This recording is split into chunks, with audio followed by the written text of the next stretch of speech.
104.9 XFM, Ricky Gervais, Steve Merchant, Karl Pilkington's pressing the buttons. Yeah. We're playing some great moments from the last 3 weeks. And some great records, Steve, from the last 2 weeks. That's true enough. Yeah. We're not actually here today. What are you up to today, Rick? It's 8 hours earlier, so this is about 2 o'clock probably. Mm-hmm. So it's about 6 o'clock in the morning. I'm still in bed, mate. I'm asleep in my hotel room. Now, where are you? We're in LA. Los Angeles. Yeah. City of Angels. Rick. Yeah. City of Angels. Yeah, and so that's what we do. We're doing stuff like that. That's why we're not here. We're not here next week either. So next week is the best of this week. All right, so here's the first bit. Class. Rock the Casbah. I love the fact you had at least 3 minutes to get that right. I know. Prepare and get that right. I know, but my mouth was full of Maryland cookies. Yeah. You know, last week, this would blow your mind. He came in, do you know what he'd bought? For himself, about 10 penguins. Who buys penguins still? I know. All wagon wheels. Oh, I've never liked wagon wheels. You've not been a fan? No, but I was sorry about that. It's The Clash and Rock the Casbah. Talking about records, have I told you that time my brother-in-law, he was moving out of his place, I think moving in with my sister, and I was about, I don't know, 13, and so he was about, 30, and I moved in, and he brought round all his records when he was storage to leave them at our house, right? And he had all these old sort of records, 50s and 60s records, no other, right? And they put them upstairs, and I was looking through them, and it's just all like Elvis stuff and Beatles stuff. And there was a mate of mine who loved Elvis, okay? And he had loads of chemicals. Yeah, he had loads of chemicals, and I was into chemistry, and he said, "Let's swap me some chemicals for them." So I sort of nicked about 5 Elvis singles, and I got all these chemicals, and then the guilt just hit me. I just thought, well, he's going to notice that. And one night, I just came downstairs and I confessed to my mum. And she went, all right, well, I won't tell him, but you've got to be good. And it's sort of like I was just really, really good for a year. And then I remember when I was about 18, my brother was talking about it. And he said, did you ever play those records I left for you? Brilliant. He told my mum, he said, these are for Ricky. She just didn't tell me. She was sharp, wasn't she? She used opportunism there. Oh, that's genius. And that was it. That's why I was good. But you've never stolen anything since, have you? No, I don't. Except that spate of shoplifting after that to teach your mum a lesson. yeah. Well, I went round and arson. No, I did. I just couldn't believe it. That's it was a great terrible. trip. That's the sort of thing I think we need now, right? We've covered a lot of stuff. What, education? Teaching, yeah. Well, okay, what do you want to know? Don't know. Have you got something? Can you educate us on anything? I've been reading bits. So could we bring back just for one night only, educating Ricky? Oh, I'm excited. Yeah. Do you think it warrants that? I don't know enough about it. You know what I mean? About what? It sounds perfect. Play the jingle. Educating Ricky, he's getting smarter. A couple of things happened in the week that I read about. Okay. Keeping up on what's going on in that. Sure. Yeah. One was about that Galileo fella. Okay. Was it about 1636? Was it? I think it might have been not earlier. bad. Go on. Did some stuff with light and that.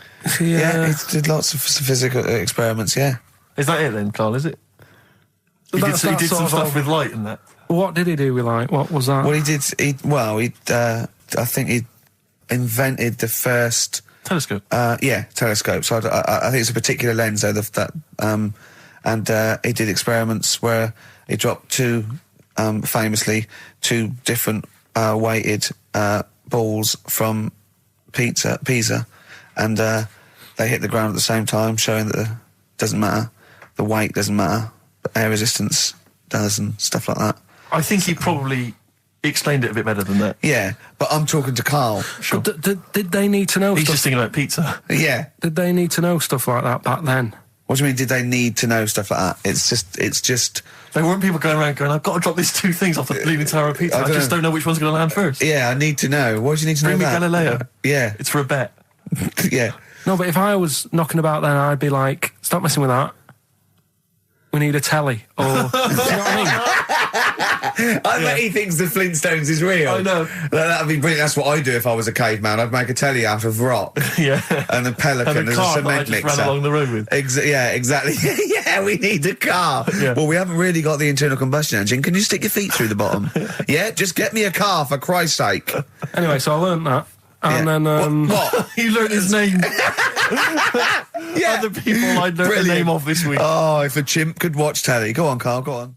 Brilliant. I love that. That's like a ride song or something. That's my favourite one. Ride-ish. Ride-ish. Feeder. Just the way I'm feeding on XFM 104.9. Rick, quick question for you. Go I'm on. thinking a lot of people maybe are tuning in for the first time because of the advertising campaign. Sure. Should we reintroduce Karl again? I know we've done this a few times in the past, but just worried that people are going to not really kind of get the measure of him. I'm Ricky Gervais. I'm the one off The Office. Yeah. Steve Merchant. He's not the one in The Office. He's not Gareth. Some people think he is. He's got a funny, weird West Country accent that actually Mackenzie was affecting for the role. Steve wrote it with me. He's the tall, lanky fella. Karl is our sort of, I say producer, but he's the one that pressed the buttons because I was Dog's too... body. Yeah, but I mean, it was just because I was too big to run the desk. Yeah, too like important, I used to have to do. Literally too big. You couldn't get behind there. Yeah, and then we discovered that, you know, he looked a bit like a boring sort of, all right, yeah, but then when we sort of, you know, poked him with a stick, he came up with, he doesn't realise, but some of the I think, some of the funniest extraordinary things I've ever heard. Say hello, Karl. All right. Yeah. Well, classics, I think, so far, that have gone straight to the list include, have you ever used a Y front correctly? Yeah. Brilliant. You never see an old person Eating a Twix. eating a Twix. These are sort of things. He's back on his campaign to get rid of jellyfish. Why is that, Karl? Oh, did you see the paper yesterday? Go on. There's a jellyfish, right?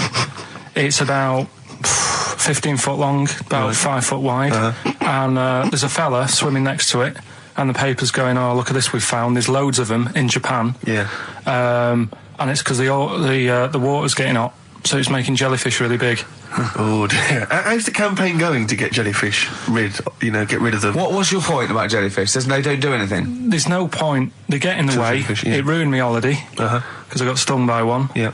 But you think the same thing about Liverpudlians, and we can't just go around, wiping out things that ruin your let's holiday. do the jellyfish first.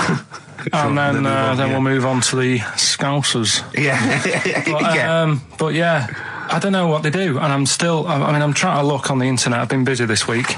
You're jellyfish now, not Scousers. Yeah. You don't know what I don't know what they do either. To sort of try and work out what would happen with the sea if it didn't work, because they say like if there's What? no. Whoa. See, Carl, this is what we're talking about. People who've listened for the first time, they've got to listen to every word you say. You want to find out what would happen with the sea if it didn't work? If jellyfish weren't in there, do you know what I mean? Because stuff like coral, apparently the sea would be in a right state if you didn't have any coral in it. Fish, do you know what I mean? I always worry about how many fish we're sort of eating. Because you go past... Sorry? No, do you know, like, you go in Marks and Spencer's or Selfridges... There's loads of fish in there. And there's really fancy stuff that you think they've killed that, and it looks good on the counter, pretty impressive. Yeah. But is anyone going to buy it? Yeah. Do you know what I mean? It's a big, like, a shark sat in ice. Yeah. And you go, yeah, they've got like, a lot of fish... You sure you won't go around the Tate Gallery? Do you know what I mean? I've never seen a big shark sat in ice in Selfridges. They do it. And it's like, you go in the morning and you can go back at night and the same shark sat there. Yeah. And it's... So you know it's the same shark, do you? It's the same one. So what, same face? Are you sure he just hasn't lost his mum? And he's just like, he went shopping with her Christmas shopping and he's just like, he's stranded, he doesn't know where, he's just waiting. You know I'm right. I've never seen a shark in Selfridges. Well, all right, then say maybe that's one day a week, but on other days they'll have like... Shark Monday. I think, Selfridges. Today at Selfridges is Shark Monday.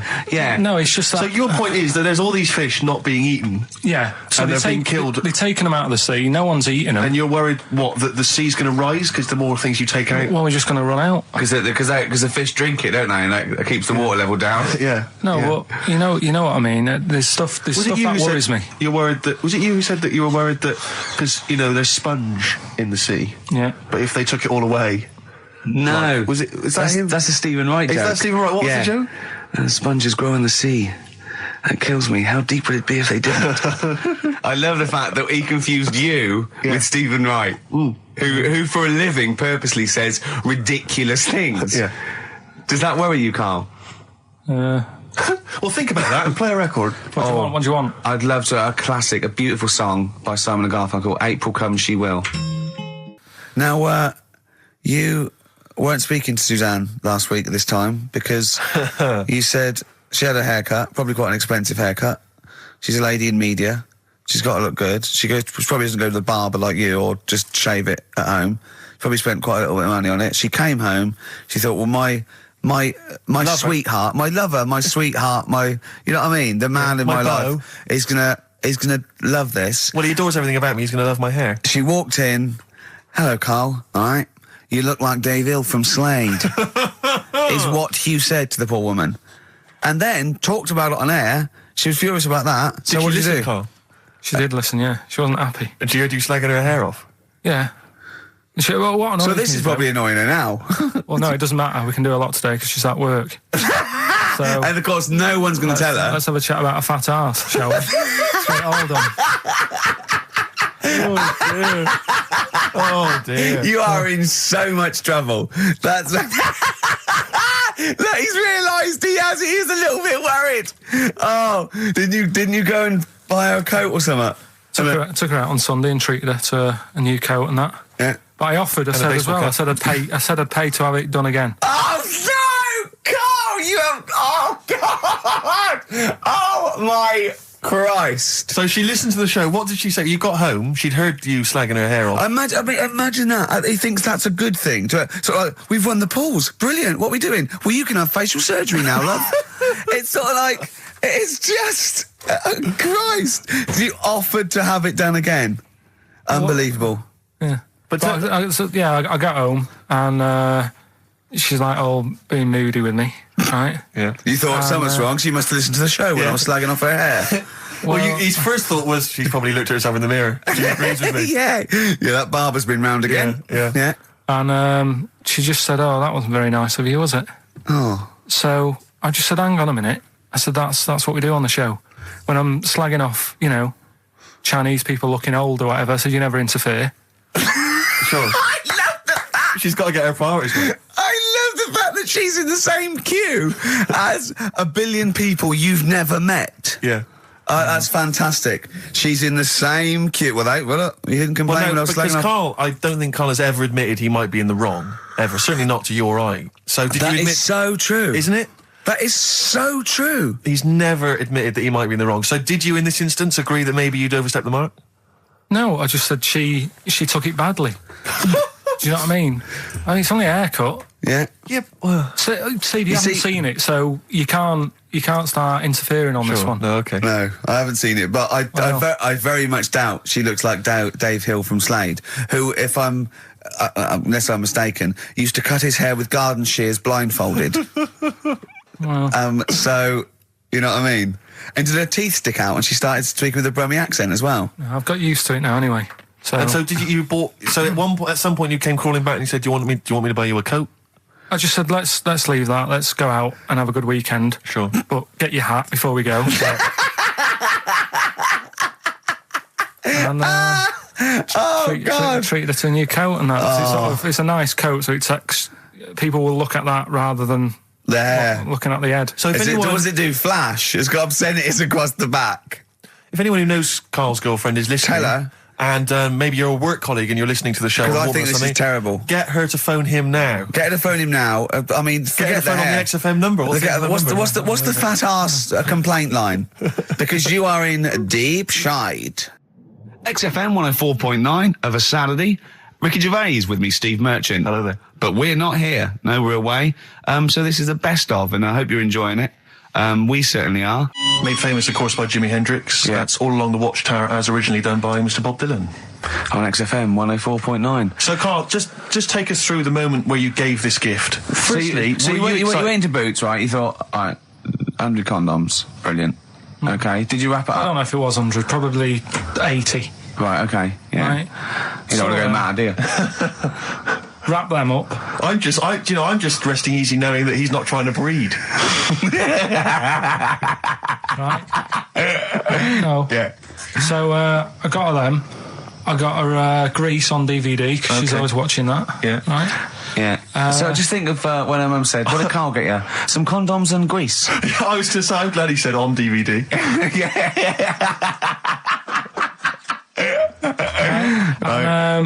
She was surprised anyway, right? Because I bet she was. No, when she got she was thinking like jewellery. No, right? that showed her.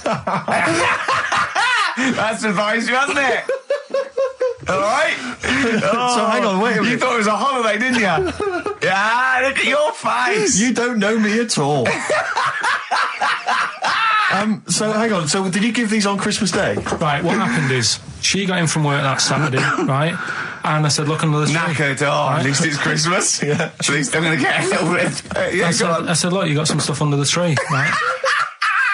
So did you give her a sugar lump? Right, she was really chuffed with that. But she said she was a bit puzzled because I didn't know we had any wrapping paper, right? So I ended up using wallpaper. You didn't take it off the wall though. You had No, it was some left over, right? So she said, why have you used wallpaper? I said, well, I didn't have any paper and you were getting in a bit and I wanted you to have a surprise. So she said, can I have a feel of them? I said, no. Presents. You thought, right, I've got the right thing. Yeah. Right. And then Christmas Day, I said, no, don't get carried away. It's nothing really good. You know, we said we weren't going to buy each other much. So there you go, open them. Yeah, go on. And can I just ask, had you received your present from her yet? Yeah. So what had you received? What did he have? Had some shoes. Nice. Right. Getaway game for PlayStation. Nice. I'm just totting up the value of those. And just also think about how much fun and pleasure you get from them. Yeah. Although, of course, condoms, I can see the the appeal. Well, okay. I think but also add to that bit 150 quid for a meal. If you're going to start totting up, 150 quid for a meal. I bought some shoes, 72 quid. Yeah, that was after the event, though. Doesn't matter. All right, so you'd received these, dare I say it, thoughtful and nice gifts. You handed over the box of condoms. They were wrapped up. She unwrapped them. Yeah. Go on, take us through it. Walk us through it. Well, it's not something you play with on Christmas morning. Oh God! Oh, right. But when she opened what did them, she say? What did she say? Well, I wrapped them twice as well, so she thought it was something really good. Extra protection, right? And so she thought it was something really good. And then the disappointment would be doubled. Yeah, go on, yeah. And then she just opened it and went, "Oh yeah, so what's on the telly?" And that was that. Ungrateful. What an ungrateful woman that is. Well, fancy not wanting. I told her a box of economy condoms from Boots. I said to her about the thing about, it's all about the surprise and that, innit? Yeah. You explained that to her? Yeah. What, after she'd unwrapped it? Yeah. Thoughtful. And she was all right about it. Yeah.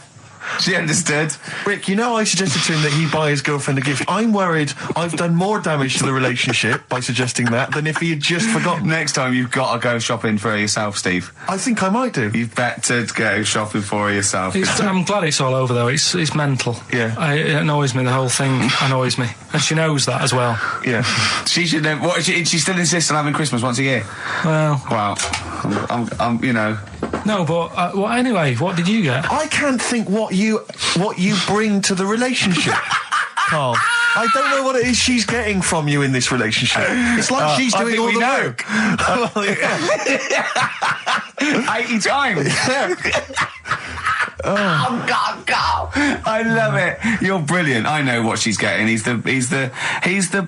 What? No, he's not thoughtful. No, but he's thoughtful. He's the best he can do with the brain he's got. Do you know what I mean? Right. He's doing his best.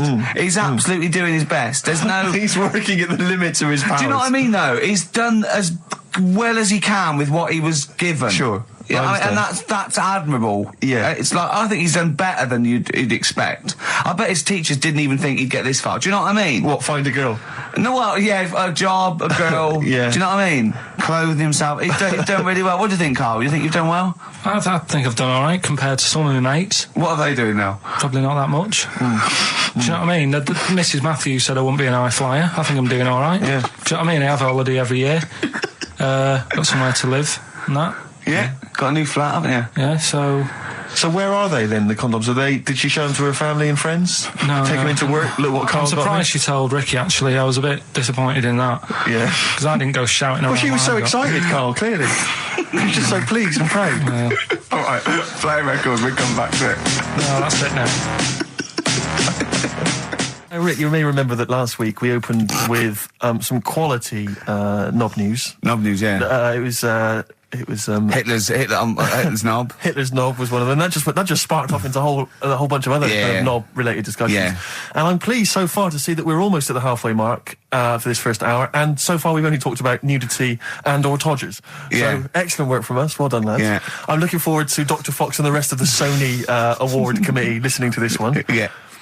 But more knob news. I don't know if there's a jingle for that, maybe. You nearly had me eye out. Knob news. Knob news, excellent.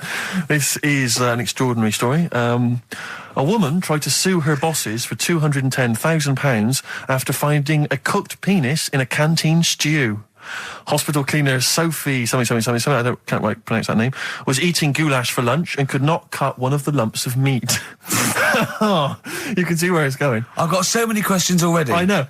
She picked it up and tried to chew it, but it was too tough. Then she inspected it with workmates, who all agreed it was a penis. Imagine that discussion. Yeah.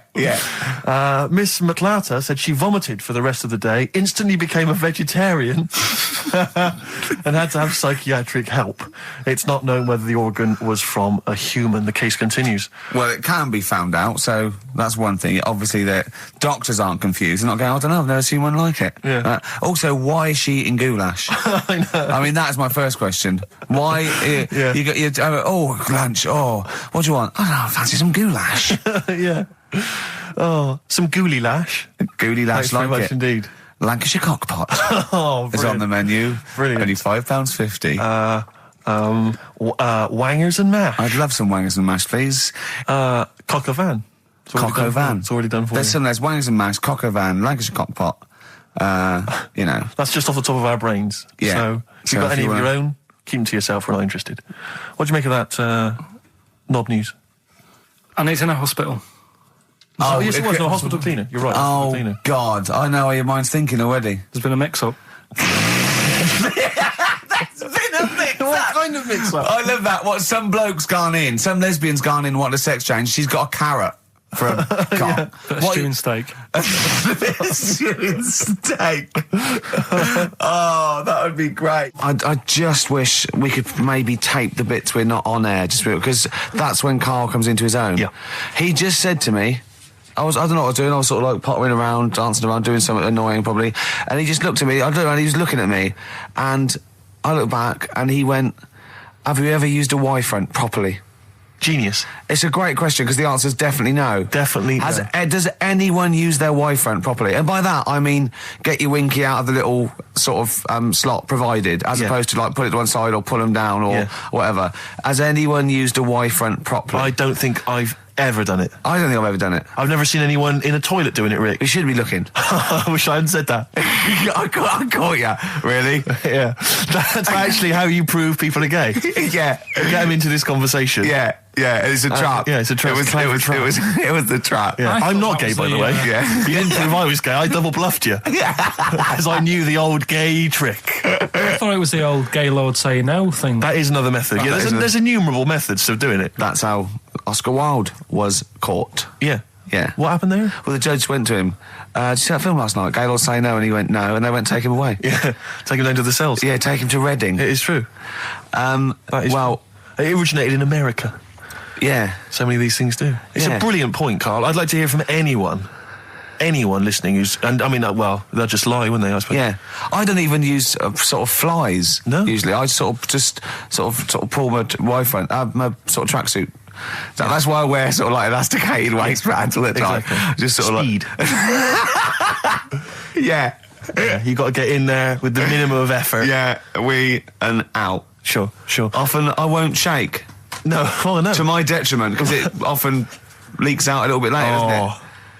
Ever been out on a date with a girl where it's just trickled down your leg and you wish it hadn't, and you're thinking, what if she gets my trousers off later? She might smell or see it. What? What? I don't know. I don't know what I said there. Right. Darkness growing on me. Love that. Love the darkness. This is the Best Of Show on XFM 104.9. I'm Ricky Gervais, with me Stephen Merchant. Yes. I hope you're enjoying the Best Of. Couple of emails. Monkey Matt's emailed us. Who? Monkey Matt. Oh, Matty, yeah, go on. Yeah. He says... How's the Munster? He's all right. He says, Karl has missed a cracking headline from The Sport. Hide-and-seek champion found dead in cupboard. I hope it's real. I don't know if it is. I doubt it. Just looking through some of the news stories that Karl did make it into Karl's news roundup. Yeah. This one you might be interested in. Headline, woman says partner ran off to become vampire. Yeah. And it says a young mother says her partner has dumped her to become a vampire. Rebecca Roberts from Somerset says Matthew Barrett fell for a blood-worshipping woman in a US cult. The 23-year-old mother says he began shaving all his body hair, dressed in black, and used Rebecca's lipstick to redden his eyes. Rebecca caught him performing weird blood rituals in front of his computer at night, cutting himself to prove commitment. She said, I thought it was just a hobby.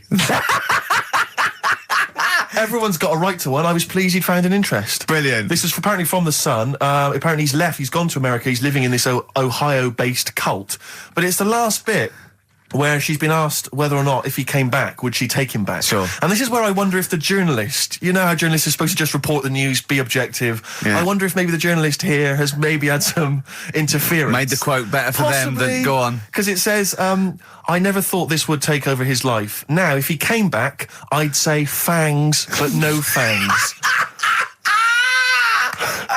Oh dear! I can't believe. Imagine you're the woman, Rick. Okay. And I've come round. You're the journalist. I'm the journalist, and I've come in and I've said, okay, I read about this. All I have to do is not say that thing. You've come. I understand you're obviously quite upset. Your husband's gone gutted. off. If he came back, would you take him back? Definitely not. Right. Really, what would you say to him then if he came just back? get lost. Right, but I'm really pissed off with you. Would you perhaps say something a bit more pithy? Not in this situation, no. You're upset? He cuts himself, he drinks blood, he's left me. Sod off. I'm not interested, mate. Because I tell you what. Go on. I mean, I like what you said there, but I wonder if we could condense that a bit more. If he came back, would you say... Go away. Would you say something? Would you ever say something like, thanks, but no thanks? No, because it makes it flippant, because I'm really angry. I know you're annoyed. And I'm upset, so I wouldn't say... I certainly wouldn't say thanks. I might say no thanks. But what if you sort of said it like aggressively, like you were giving him the finger, thanks, but no thanks? Like you didn't really mean sort it. of sarcastically? Sarcastically, would you possibly say I that? might say thanks, but no thanks, and that'll be it. And that's and I'd leave it there. I'd never change that. Sure. I'd never change those words. Can I ask you a question? Go on. Do you like puns?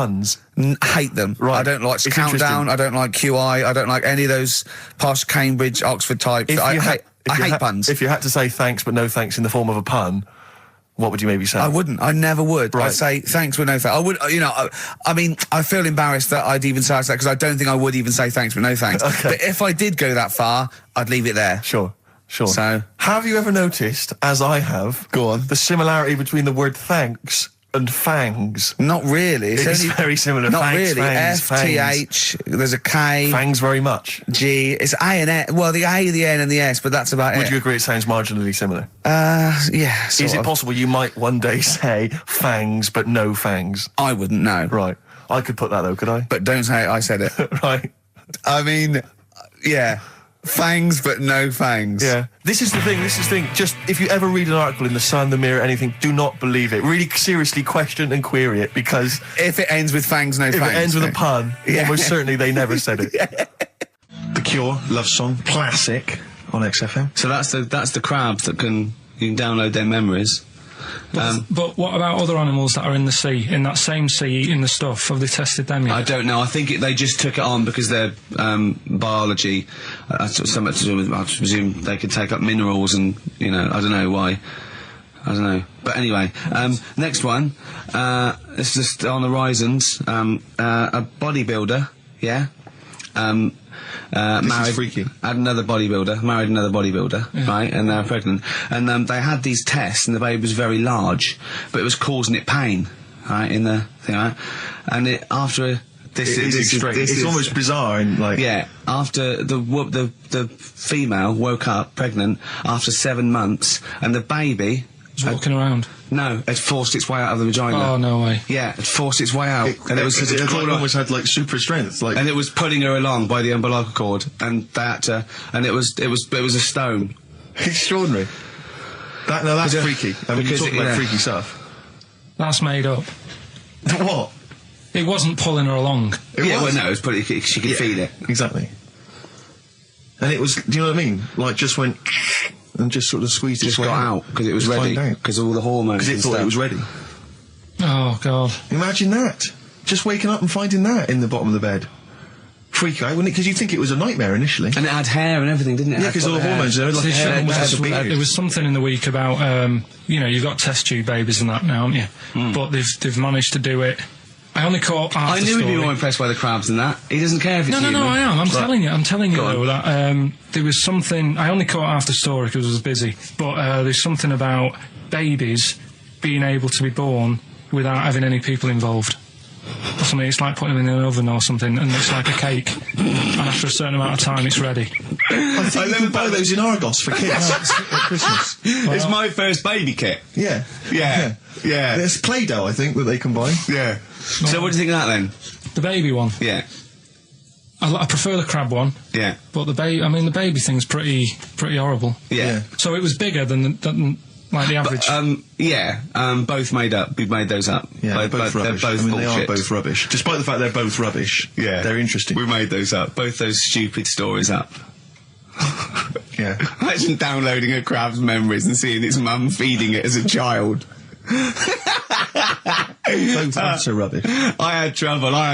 Yeah. I know I was going to have trouble with pushed its way out of the vagina. Yeah. I practiced that about 30 times yesterday with Stephen. I was going, I'm not going to be able to do it, mate. Yeah. I'm not going to be able to say that. Yeah. Are you disappointed? A little bit. I mean, the baby one's a bit sort of out there. Yeah. I wasn't really having that one. No. But the crab one, See, now, what's interesting, I think, is a useful experiment, Carl. I don't know what it's taught you about yourself, but would you say that that's revealed to you a certain thing? I don't know, maybe that you're a bit gullible. I mean, what I'm saying is maybe you shouldn't accept or swallow hook, line and sinker everything you read on the web. You got to think maybe a valuable lesson? I feel bad because I said to Steve, he won't be annoyed that we conned him, he'd be annoyed that they're actually not true. You'd love that crab thing to be true, wouldn't you? It wouldn't surprise me if it did happen one day. Sure. Yeah. So, and then he'd laugh. And it's in the break when I said about the crabs, well, I'm keeping them then. Yeah. Yeah. Tell you a job I don't like. What? I wouldn't want to be doing.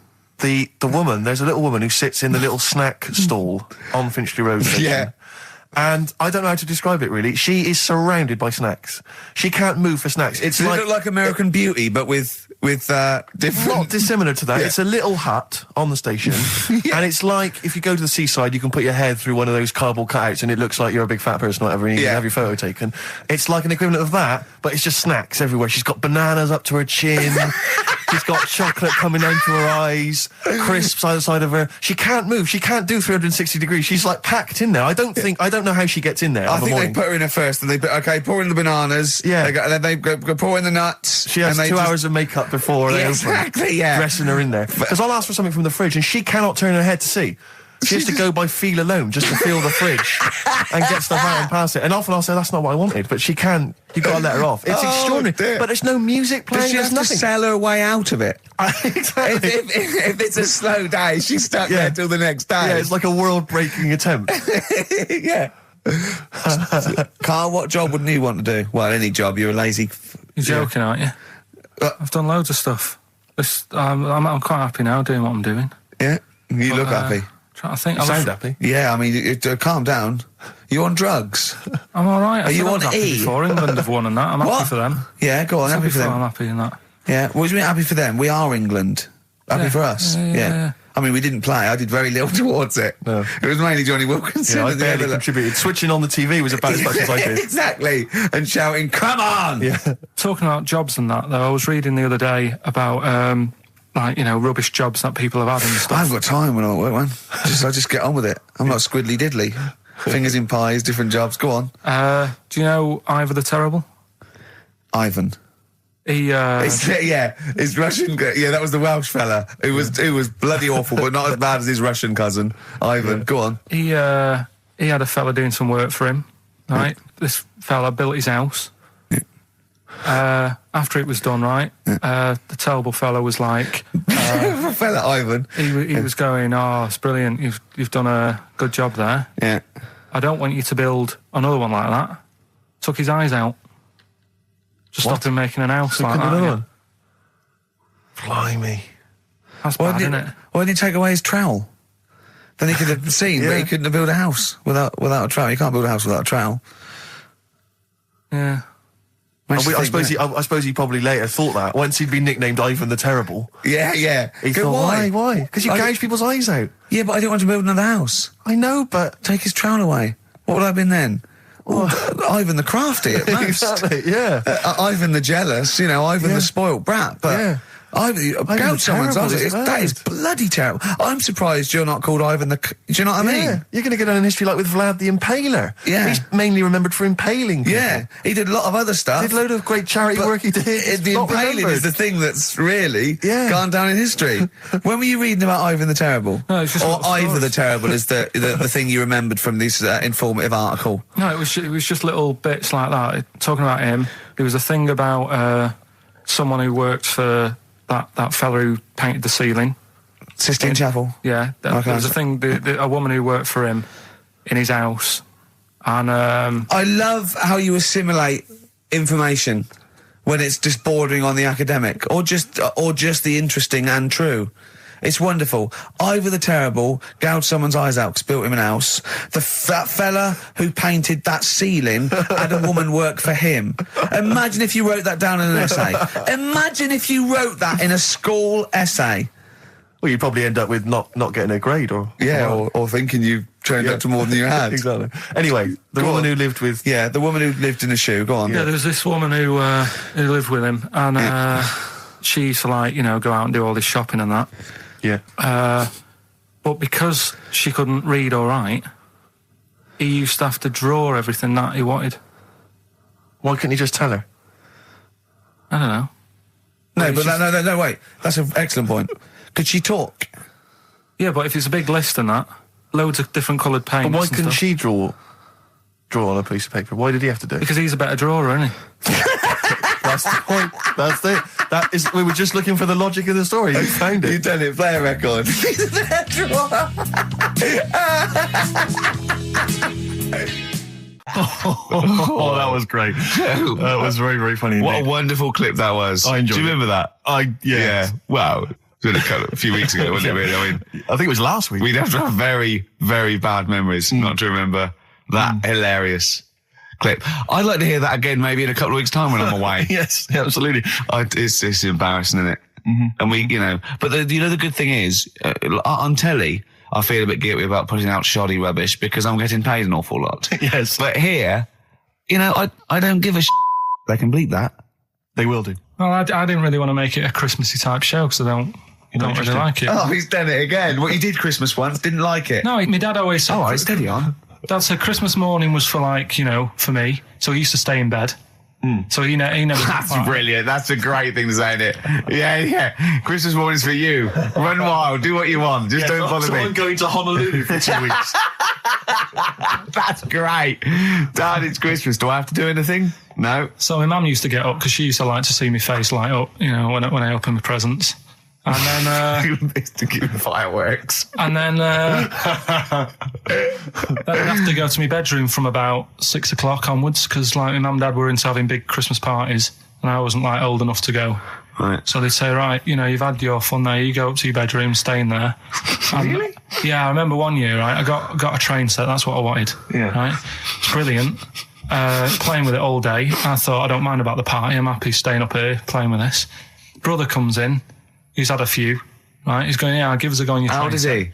He's a bit older than me, so he might have been let's see. Well, let him be 18.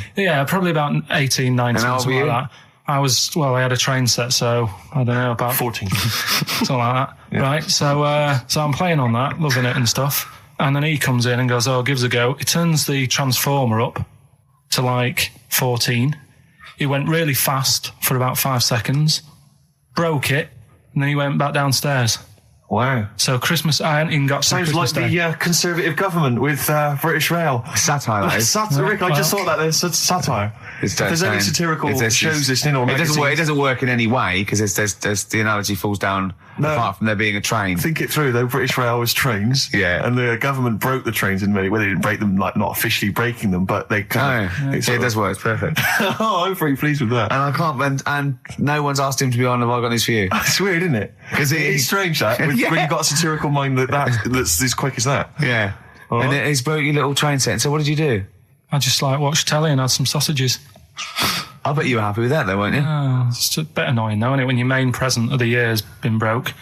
And did it ever get it fixed? No, that was it.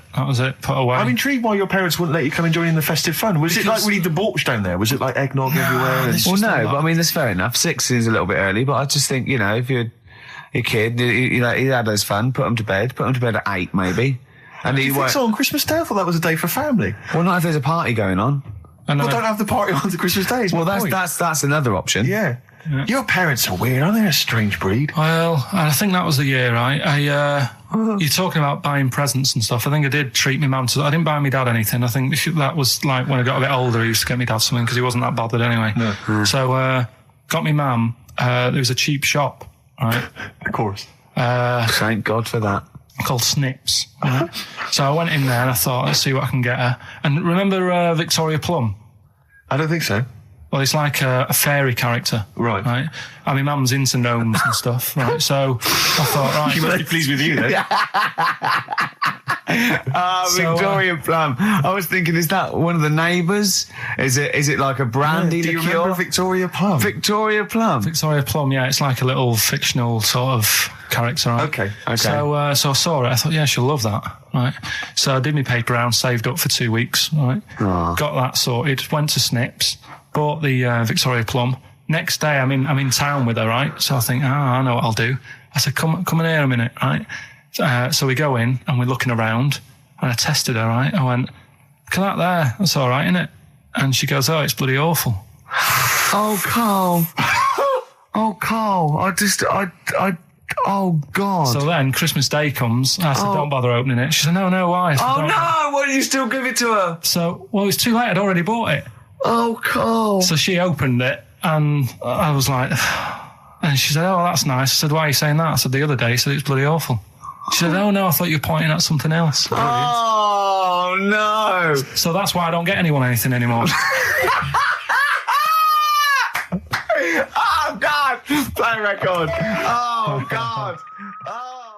You know, I've never been a religious type. You know, if people want to do it, I let them do it and what have you. Good of you. But out of all of them, I want one that's not going to take over your life. I don't want one where you've got to get up 3 times a day and you've got to go and pray and that you've got to get up early. Forget that. It's getting in the way. But if it's something like... I was walking to work the other day, right, across Oxford Street. There's a little Hare Krishna fella there. And he sort of had... he had a leaflet and stuff. And he said, you know, are you interested? And I said, what do you do? And he said, well, you know, we're against getting stressed out and what have you. And he gave me a plum. They hand out food for some reason. But I sort of asked a few questions. That's just the imagery. These 2 bold people, one of which is wearing an orange smock, holding a plum in the middle. He hands the other one a plum. It's almost like you can imagine some kind of religious painting. Exactly. Yeah. But you know, what is their sort of main thing? Because he didn't really tell me that much. He was a Japanese bloke, so I didn't know what he was saying that much. Why? He wasn't speaking English? Not very well. He wasn't the best sales bloke to send out for them, is what I'm saying. Yeah. But what's that? Are they... You're saying they're nothing like... Well, I believe Hare Krishna is a kind of as an offshoot of a sort of Buddhist faith. It is. I think they are Buddhist, aren't they? Yeah, and obviously their kind of trademark, as it were, is that they have to say, I believe they have to say Hare Krishna, Hare Krishna in a certain rhythm, in a certain order, a certain amount of times per day. That's why you see them walking down the street saying Hare Krishna, Hare Krishna, because it's actually a sort of religious chant which they're obliged to do. So you see, even if you go into the Hare Krishna faith, you may find yourself, you know, in Tesco or whatever, forced to say Hare Krishna, Hare Krishna. Perhaps out loud, not just thinking it. Yeah, no, out loud. You can put it on an iPod and you can put that on an iPod. No, it doesn't count. No, I think you have to actually say it. So I guess that kind of eats into your social life a little bit. And there's the wearing orange as well. Particularly frustrating, I imagine, if you're in a cinema or a library. A little bit awkward there, you know, midway through. Or Star you Wars, live next door to a bloke called Hare Krishna, who constantly thinks you're calling him. Yeah, that probably. Yeah, so that's in this. I mean, I don't think we've quite done the Hare Krishna faith its full service there, but so interesting to you. I mean, you got handed a plum. You've been treated well by them. Yeah, well, but he couldn't tell. I just wanted to know how much time it would take up. What are the benefits? You know, what can you do? What can I think the benefits are they probably don't get stressed out. They've probably got that sort of that zen, that chi-ness about them, where they try and interact and quite meditative. Yeah. Yeah. I've got some nice trainers as well, don't they, with their orange. What are you looking for then in a faith, Karl? You say what are the benefits? I mean, obviously Catholicism, you get the communion wine and bread, so... Yeah, but I can afford that. Right. Probably, just I like the Crusaders. I was forced into joining that as a kid, because a mate sort of joined it, and he sort of said, "Are you joining?" I sort of swore at him. I said, "I'm not doing that." Right? Yeah. He said, "Right, if you don't come with me, I'll tell your mum that you just swore." So I was like, "Oh." So I went. So I went along, and I used to just go on the Friday when they played, Sabutio and stuff. And then I went on one Sunday, and it was totally different. There was no Sabutio. There was no sort of table tennis. The thing where you hold a thing and knock things over. Skittles. There was all that on a Friday. Went on the Sunday. It was rubbish. He said, "Right, sit down in this room." They gave me a Bible. Thought, this looks too heavy, this is too big, I'm not interested in this book. And I never went again. I used to hide on a Sunday when they came round. And that's been the only sort of... why did it suddenly turn out to have to hide on a Sunday when they're coming round? Because they wouldn't leave. Who was it? Were they adults? It was well, he seemed like an adult to me at the time, but he was probably about 27. Well, that is an adult. Yeah, but do you know what I mean? He seemed a lot older when I was a kid. Yeah. And he came knocking and that, and he used to say to me, "Mum, I'll just tell him I'm ill or something." And he used to hang around to see if I'd eventually come out to play and that. And if I did, I think they would have grabbed me and took me there. I love the idea that for you, religion has to bring with it some kind of gift. It's like, join our faith and you get an alarm clock radio. It's like something like I think religion does bring a gift. Usually, it's the gift of the Lord. Well, the gift of everlasting life, isn't it? And that's the problem with it, A lot of people believe in it because they think... But for Karl, his feeling is like, that should be a given. That's safe. I'm definitely going home with eternal life. But what else can I have? Is there an iPod? Do you have to have a religion? Because obviously I don't have a religion. I don't miss it, and I wouldn't want one. I'm an atheist, and that's out of belief. That's out of logic. And we don't get into the politics or the morality of it. Why do you feel you need a religion? Why don't you just get a hobby? Well, I didn't want one. I don't want one. I just was saying that, if I was to get one, which one would I go for? Is what I'm saying. I'd like to see you perhaps as a Jew. I think Judaism would suit you well, I think. What are the hours like for that? Tough. Can be tricky. That's what I mean. I don't want anything that's, And they have a day where they don't eat and stuff. I couldn't be doing that. So then they have days when they eat too much? Yeah, but what happens if I'm not that hungry that day? Like I say, I don't like change. No. I like my Cheerios in the morning. I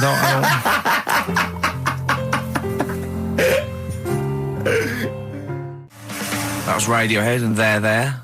We're Not Here, all right? Pre-recorded. Coming up is one of Karl's little things. Enjoy it. Anyway, Karl, look, you almost let it slip then as you were talking about your filling out that application form. There's some big news that everyone needs to know, which we were stunned by in the week, although the more we sort of talk to you, the more it starts to fall into place. Yeah. But Karl, what's the story? That I haven't got me exam results from my GCSEs. He never turned up to get his exam results. I was working. And so, how many did you take in the end? Because you weren't even sure about that, were you? You think you took maths and English, don't you? Yeah. And you think you've handed in the artwork for art, don't you? Now, art was continual assessment, wasn't it? Coursework. And what was it that you made? I made a man sort of putting his arms into a car. You made a model of a man putting his arms into a car. What was this? So that one's passed. Was that this is a homage to break-ins in Manchester? Was this? What was this? Oh look, he does what he sees. Yeah. So you've got that. That's safe. You definitely got that one. So you've taken art. You've taken English and maths. You think? So this is what we're going to do, listeners.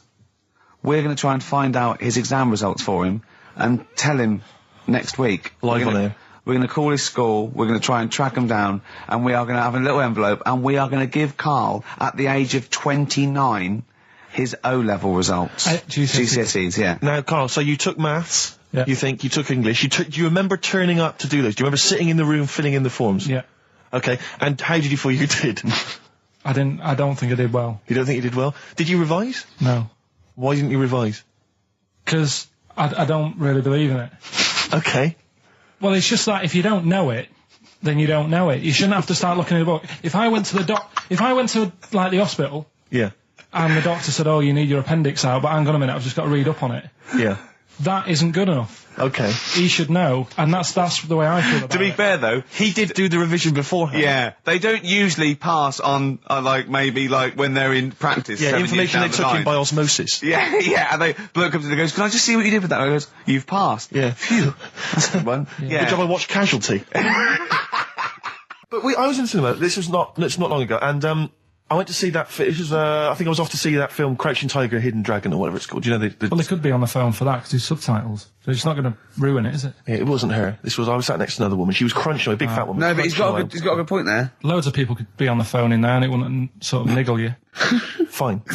Well, at least we've cleared that. Imagine if that was true. No, because, it's like when you go on the tube and read a paper, there's loads of noise, but you can still concentrate, can't you? He's got you. Do you know That's such a great point, isn't it? Right, yeah, because it's so easy to lose yourself in that magic realism world, with all the sound effects and music and surging, exciting noise, and there's a woman clattering on going, "Yeah, well, I'll probably meet you later, Stan. Should we get some Diamond White in and around by the park?" Yeah. Switch off. I do it. Yeah, but we know what you're like, Carl. Yeah, you can switch off, Carl. It's like you can turn your ears off. That's the skill you have. It's not the ears, it's the behind the ears. Yeah. It's the process between the ears and the brain that you can switch off, so he can still hear all these things like a cat. But I was in the one, there was this woman sat next to me, she was a big fat one, she was crunching on some popcorn. Again, that's a crime. Why they're selling popcorn in cinemas? I don't understand why the noisiest... regularly. Why the noisiest food in a cinema? Yeah. I don't understand why that's come about. Yeah. It really makes me angry. Yeah. Exactly right. Smoothies. We want smoothies without straws. Exactly. The trailer for that film AI, Artificial Intelligence, came on. Remember that? And the tagline was, "David is 11 years old. He weighs 60 pounds. He's 4'6" tall. He has brown hair. His love is real, but he is not." Oh, yeah. And she just went, "How old was he again?" To her boyfriend. Right? Just ruined it. War film trailer comes on for some Pearl Harbor or something. She goes, "Yeah, I don't fancy that. Just announcing this, don't fancy that. Too many war films." So then the trailer, then the opening credit comes on for Crouching Tiger. Before that, that thing that comes up that says it's signed by the BBFC and it has the kind of certificate and everything, and that certificate to say what age you have to be. That came up, and it said Crouching Tiger, Hidden Dragon, in brackets subtitles. She went, "It's not subtitled, is it?" I thought this was the most famous foreign film for years. It won Oscars. It was a huge film. Everyone knew it was foreign. She goes, it went, and so the credits begin. It says Crouching Tiger, Hidden Dragon. She went, "Stupid name for a film." What? She paid to see it. She was with her boyfriend. So then it starts, right? And obviously it's in Japanese or Mandarin or something. She's like, and they're all talking in Japanese. Japanese or Mandarin. Whatever it is. So they're speaking in this, Japanese language, Oriental language. And she's going, "Don't they sound stupid? Don't they sound stupid?" She was going, and then the subtitles come up, and it's quite a weird kind of strange language they're talking. And she was going, "Can't make the subtitles out either. It's both gobbledygook." Just wittering on every step of the film. I totally agree with you, but what I like in your telling of it, I know you start getting quite emotional. I'm genuinely livid. But she went Mandarin or Japanese, some Oriental language. And well, I don't know what it was. It's a strange language. It's a strange language. Well, anyway, oh dear. So then I moved. I climbed over several seats, made a big huff of, make a big show of moving. Yeah. Sat next to a guy on the phone, just chatting on the phone. Oh, I'd have gone mental at that. So now I hate that film. I didn't enjoy it. I don't like seeing it. I don't want to even think of it. It's subtitles, isn't it? Well, rubbish. That's why I get videos. Yeah. Yeah, I should have thought that through, Carl. You're absolutely right. Lamb Chop? Yeah, let's play Lamb Chop. This is brilliant. This is from this CD that came out recently with Uncut magazine. Occasionally they put out some quite interesting free CDs. And this was one that had various covers of Rolling Stones songs. And a lot of them were, quite shoddy, but this was a brilliant, specially done, I think, for the CD. It's Lamb Chop doing a version of quite an obscure Rolling Stones song called Backstreet Girl. It's just beautiful. Let's hear it. Rick, I sometimes get off at the Tube at Tottenham Court Road if I want to look at the record shops before I come into XFM, and I always cut through Chinatown. Oh yeah. And every time I come through Chinatown, the same thought always strikes me. I always feel like I want to just gather all the little locals, all the little Chinese fellas, just gather them round and just go, guys, in what way is this a town? It's not, is This it? is not, at best, what you've got here is a novelty street. Yeah, Gerrard Street is not a town, No, mate. it's not a town. You've had this here for like 100 years. It's not expanding. Yeah, yeah. You can't just call it Chinatown and claim it's a town. If I was them though, and you did it, I go, what are you talking about? It is a town. It is a town. It's What, our in what town. way? It is a town. It's our town. We got all lots of stuff. Where's your church? Where's your mayor? We needed. We got a betting shop. Not enough. It is. See, all you've got here is restaurants. No, that does not a town make. no. Got a little supermarket with snacks. What does it sell? Snacks. Specifically, I would imagine crackers. Yeah. Do you want to buy a dragon? Do you want to buy an ornamental dragon? If I wanted to buy one, this is where I would. Do you want to buy a gold dragon? Is it made of gold? No, it's made of plastic, but it's sprayed gold. Do you want to buy that? It's not a town. It is a It's town. not a town. Yeah. And it annoys me because when I first came to London, I genuinely thought Chinatown was going to be this amazing, what they've got there is You'd hear a gong and every time we went in there, and right? there'd be rickshaws and people walking on those little sort of wooden shoes. You know those ones? They're brilliant. They are just comping around in them, but nothing. It's nothing. It's just. Yeah, exactly. Yeah. It just reminds me of, have you ever been to any of those sort of museums? You tend to have them up north where they've got you sort of sit in a little cart and it sort of rides you through kind of, I don't know, it might be Newcastle, the Victorian era. Yeah. Can I have half a pound of those sweets, please? Exactly. Of course you can. If there was some animatronic men, it would just be an exhibit. Yeah. Although their concession to being 100 years ago is that there's some scales in the shop and there's a horse outside. Yeah. That's it. That's it. Exactly. Yeah. The traditional sounds and smells of old England. And the voice of going, of course, there was no television. Exactly. Amazing. Yeah. Amazing. Brilliant. Yeah. Welcome to Chinatown. Ding, ding, ding, ding, ding, ding, ding. So it's not, it's a good point. Is that a piece of traditional music? Ding, ding, ding, ding, ding. Yeah. Is that some traditional Chinese music, or is that music that someone in this country wrote, thinking it sounded like Chinese music? I think it was the Vapors, wasn't it? Oh, is that what it is? That? Because it sounds so, that's the music, isn't it? But are you sure they didn't take that from some other source? It's that pentatonic scale, isn't it? What is it called? It's the black notes on the piano. Right, that's the one I can play along with EastEnders. Yeah. Do you know what I don't get with it? Go on. Chinatown. Yeah, Chinatown, because I always walk through it on the way to work. A couple of things annoy me. First of all, I think it's bad business, just because if you've got a Chinese restaurant, put it somewhere where there isn't any others. It's a good point. Yeah, but it's also a community. They're not just a theme park for other people. I remember going out one night with Suzanne and some friends, and you got there and there's so much choice. It's that dilemma of, forget it. Well, and not really. Specifically, do you fancy Chinese? Well, no, but why don't you go to the one with the dead ducks hanging in the window? That's my favourite. That's the other thing as well. It's like, normally you put your good stuff in the window. If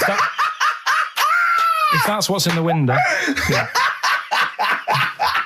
Right? Yeah. And the other thing that annoys me, walking through it today, there's always lard on the floor. What, in the street? In the street. It is, honestly. I'm scared I'm going to slip over. It's because all the restaurants and that. But why is it? That's another point. Well, it's not oozing out of the restaurants. No, but why is it? I don't know what they do. Careful. Listen, no, but why is That's why they used to wear those little wooden shoes. No, okay, we've got... No, but the thing is as well, they try and wash it with water, which doesn't work with lard, and it's like oil. Famously, yeah. You know what I mean? Even I know that. Yeah, you've got to scrub it. So, you think sorted that out. Yeah. You think they'd know, wouldn't you? Yeah. All right. Anyway, thanks for your thoughts on Chinatown, Carl. Oh, proper rock band. Best band since Thin Lizzy. The Darkness. Well, big words. Growing on me. XFM 104.9. A bit rash, I think. R. Gervais, S. Merchant, K. Pilkington. With a little bit of that. I know for a fact that Steve is getting a little bit sick of Carl's attitude. Oh, his attitude's appalling. I quite like it though, because it's straight away friction, and he's sort of like, you know. To be fair, I genuinely don't think I'm the culprit in this. I think I come in and I just ask him a simple request. Yeah. And immediately on my back. Whinging, moaning, whining. I don't know if there's any evidence Well, it's funny you say that, actually, because in a survey, it came up this week. It's quite extensive. Mancunians take more sick days than anyone else. Mancunians take more sick days than workers in any other city in Britain and Ireland, according to Manchester-based employment firm. Survey by Peninsula found employees in Manchester take 11 sick days per year, whereas closest rivals Edinburgh and Dublin take an average of 9. Liverpool, Newcastle, Birmingham and Cardiff only 8. Is Reading mentioned there? Or no, Bristol? it's not even in there. They don't take days off. London is only 7. So the point is, I mean, I don't know you can take anything from it, but if you're an employer and you had a Mancunian and a Liverpudlian and they were equal on everything else, but you really couldn't afford them to be away, Liverpudlian's going to probably be away for 8 days. Sure. The Manc's going to be away for 11, phoning in sick. And so what can you? I mean, just analysing the data there. What would you extrapolate from that? I really don't know. I mean, call in if you've got any clues, or email us in if you've got any. I don't know why they. I think maybe. I don't know. Mancunians. I don't really know many people from Manchester. Well, I only know one, but I know he was off sick because he put on wet trousers and he got a cold, I think. Yeah. Well, he just said he was. Didn't come in for. Yeah. He left early as well once. Yeah. But I don't know. I mean, that's the survey. I don't know. I mean, it's evidence because it's statistics. So there you go. It's guaranteed evidence that's proof. Any thoughts on that, Ricky.Gervais at xfm.co.uk? I mean, oddly enough, you're from Manchester, Carl. Yeah, I am, yeah. What are your thoughts on that? On what, sorry? On the survey. Wasn't really listening. Sure. Well, Mancunians take off more sick days. They call in sick. I mean, presumably spuriously. Yeah. I mean, because they've got the same body. They're biologically the same, so... they're obviously making up. They're lying. Yeah, some of the days. Maybe there's just the 3 extra they're making up. Yeah, they're moaning. Probably because we work a lot harder than the others, so we're tired, so you're sick, so you need time off. Probably. Seems unlikely. I mean, the Scousers, to be honest, take them on, let them work in your office. But you know how many computers are going to go missing? Right, that... So offensive. Is offensive. Right. This is a survey that proved. You just made that up. You just carried on the myth that Liverpudlians thieve. Now that's not true. That is not true. Well, it's not. Well, some of them do. There's been no survey that you're more likely to thieve if you're from Liverpool than if you're in Manchester. So that hasn't been proven yet. So all I've got is the evidence from a survey of, I think, 3,500 people. It's proof that Mancunians take off more sick days. XFM 104.9. This is April Come She Will by Simon and Garfunkel.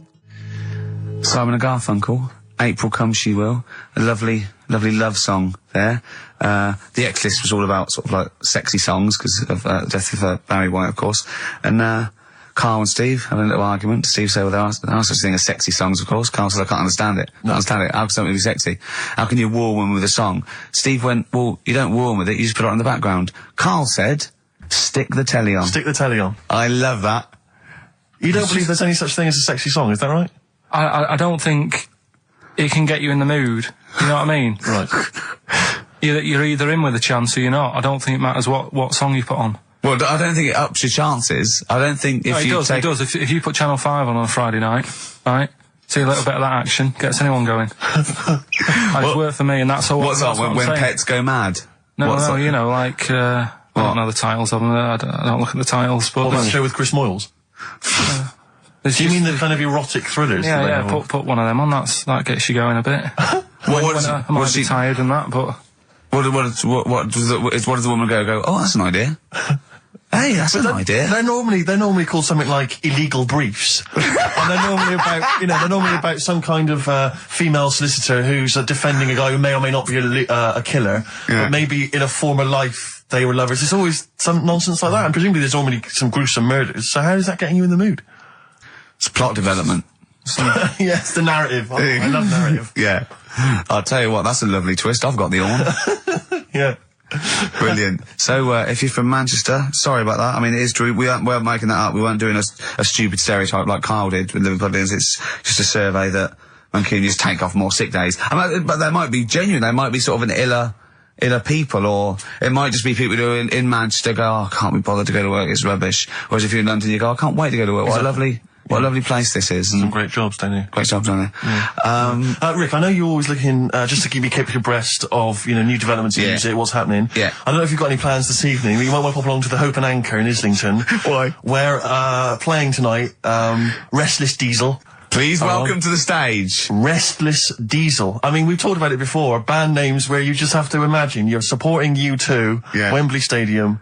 It can never happen. Please welcome to the stage, And Restless and Diesel. after the first song, he goes, thanks, cause great band before us, Restless Diesel. You hear a lot more of them.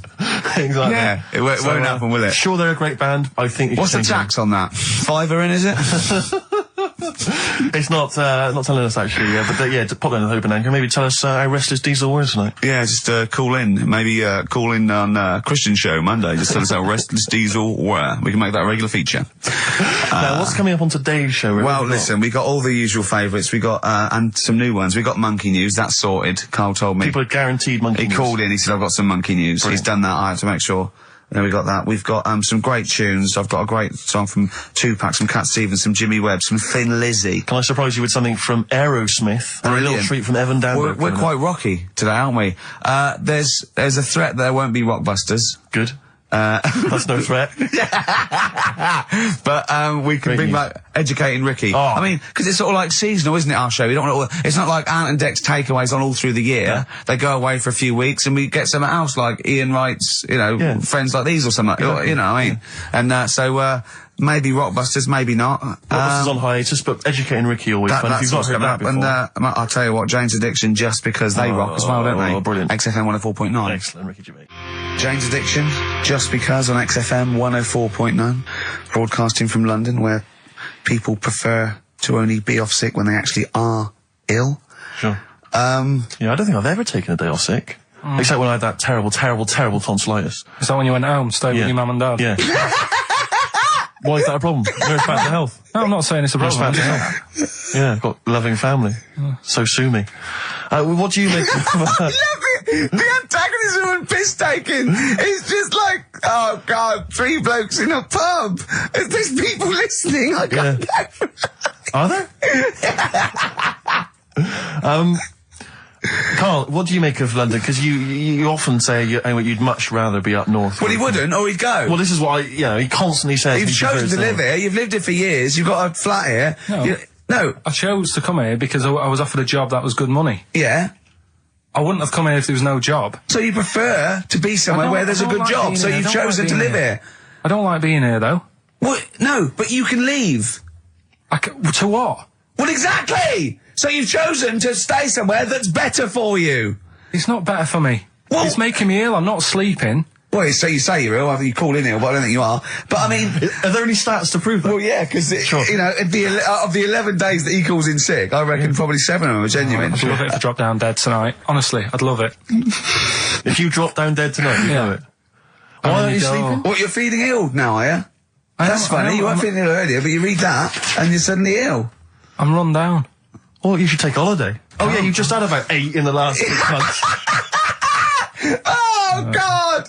Why are you run down? Why are you run down? Yeah, what have you done? You sit in a little air-conditioned office. I haven't got time to tell you. Let's move on. Let's get on with stuff. What have we got anyway? Because we didn't have a chance to meet up this week. Me and Ricky could have done, but you said you were busy, Steve. Yeah, so that's probably why you don't get run down. But finishing work at about 4 o'clock. No, so I could have had the meeting, but we gave you a time, and you suddenly decided with very little notice that you couldn't make it. So make it meetings and that. So what have we got? What have we got? It's 1:20. What have we got? We're on till 3. Well, we've been talking. We've been doing well. We've been playing some great rock and roll. We've been playing some lovely songs. We've told them. We've explained a survey just for employees. Be careful. Yeah. We've put that out there. We put a shout out there. People know. Would you say it was probably safest if you are an employer to never employ Mancunians? Well, I wouldn't go that far. I wouldn't go that far because you see that's only an average. So I imagine some Mancunians, like Londoners, are nice, reliable people. It's probably just a few bad eggs that throw the stats up a little bit. People that would go, I'm not coming in today. I'll put on some wet trousers. Sure. All right, stay in bed. Yeah. Stay in bed. Yeah. You still got them on? Yeah. Well, pop them off. Yeah. Put them on the radiator and go to bed with a little duvet. That'd be the best thing to do. Yeah. Yeah. So, all right, Carl? Right. What's your attitude? Is it because you're tired? Yeah. Well, why are you tired, though? You weren't saying that watching those Channel 5 films again, were you? I'll tell you what, me and Steve were having a little meeting yesterday over lunch about, planning stuff for the show. And, Gary Kemp came up to me, started having a little chat about old times, and, I went, oh yeah. As he went away, Steve said, right? Think of this. He said, Rick, don't take this the wrong way. Remember that sentence, don't take this the wrong way. So there's a right way and a wrong way I could have taken this comment. He nodded to sort of Gary Kemp and went, he's aged better than you. I went, well, how could I take that the wrong way? Yeah, it's not offensive. No. Well, the point is this. He didn't know me 20 years ago, so he's actually saying, Rick, don't take this the wrong way. He looks better than you do. Yeah, well, he does. But why say that, Carl? What? Did you really say that? Yeah, although, can I just backtracking for a second? I love the fact you said you bumped into Gary Kemp and you reminisced about old times. What old times did you share with Gary Kemp? Well, no, he came up and said, did we drop the pops together? I went, no, I did Razzmatazz. I said, oh, we did Razzmatazz. I think he was thinking, had he ever met me before? But he hadn't, because we hadn't. That's what I meant. Yeah. And, but if you had to make an objective analysis... I wouldn't. I think that's out of order. Sure. I mean, you're always slagging me off, but apparently you can't make a value judgment on something else. No. I wouldn't do that. Well, because you're morally all over the place. You don't know where you're coming and going. Believe it. Sure. You should do what I say about you behind your back. So, would you say you're better looking now than you were? Or... Than I'm what? Would you say you're better looking now than you were? Than I was when? Well, have you aged well? Yes. You've aged well? Yeah, I've kept my looks. Bit of Dando? Bit Evan Dando, this would be lovely, yeah. Evan Dando on a track called All My Life. That's beautiful. Yeah. I can't get enough of that. That's brilliant. Great stuff. Adverts? XFM. Radiohead. Go to Sleep. That's good, isn't it? On XFM 104.9. Brilliant. Great DJing there. Well, I've heard it before. Good, isn't it? Yeah. No, it was good. It was very good. It was very good. I was watching cable TV. I do a lot of that. And there's an advert I've noticed. It reminded me of the sort of adverts you used to see when I was a kid. It's one of those attempts to kind of educate young people. But doing it in... Yeah. Yeah. It's on MTV, but it's one of those things where it's clearly been made by people who are in their mid-40s. Who have never been cool. Yeah. Who've been working really hard to get into TV all their lives. And now are trying to appeal to, funky and possibly wayward young people. Yeah. And it's kind of... Nerdy wows. Yeah, exactly. And it's a kind of stunning model and two of her stunning model friends. But they're just a couple of average girls, going about their business. And, it says something like, and it's all shot very funkily, like a kind of, lock, stock and two smoking barrels kind of thing.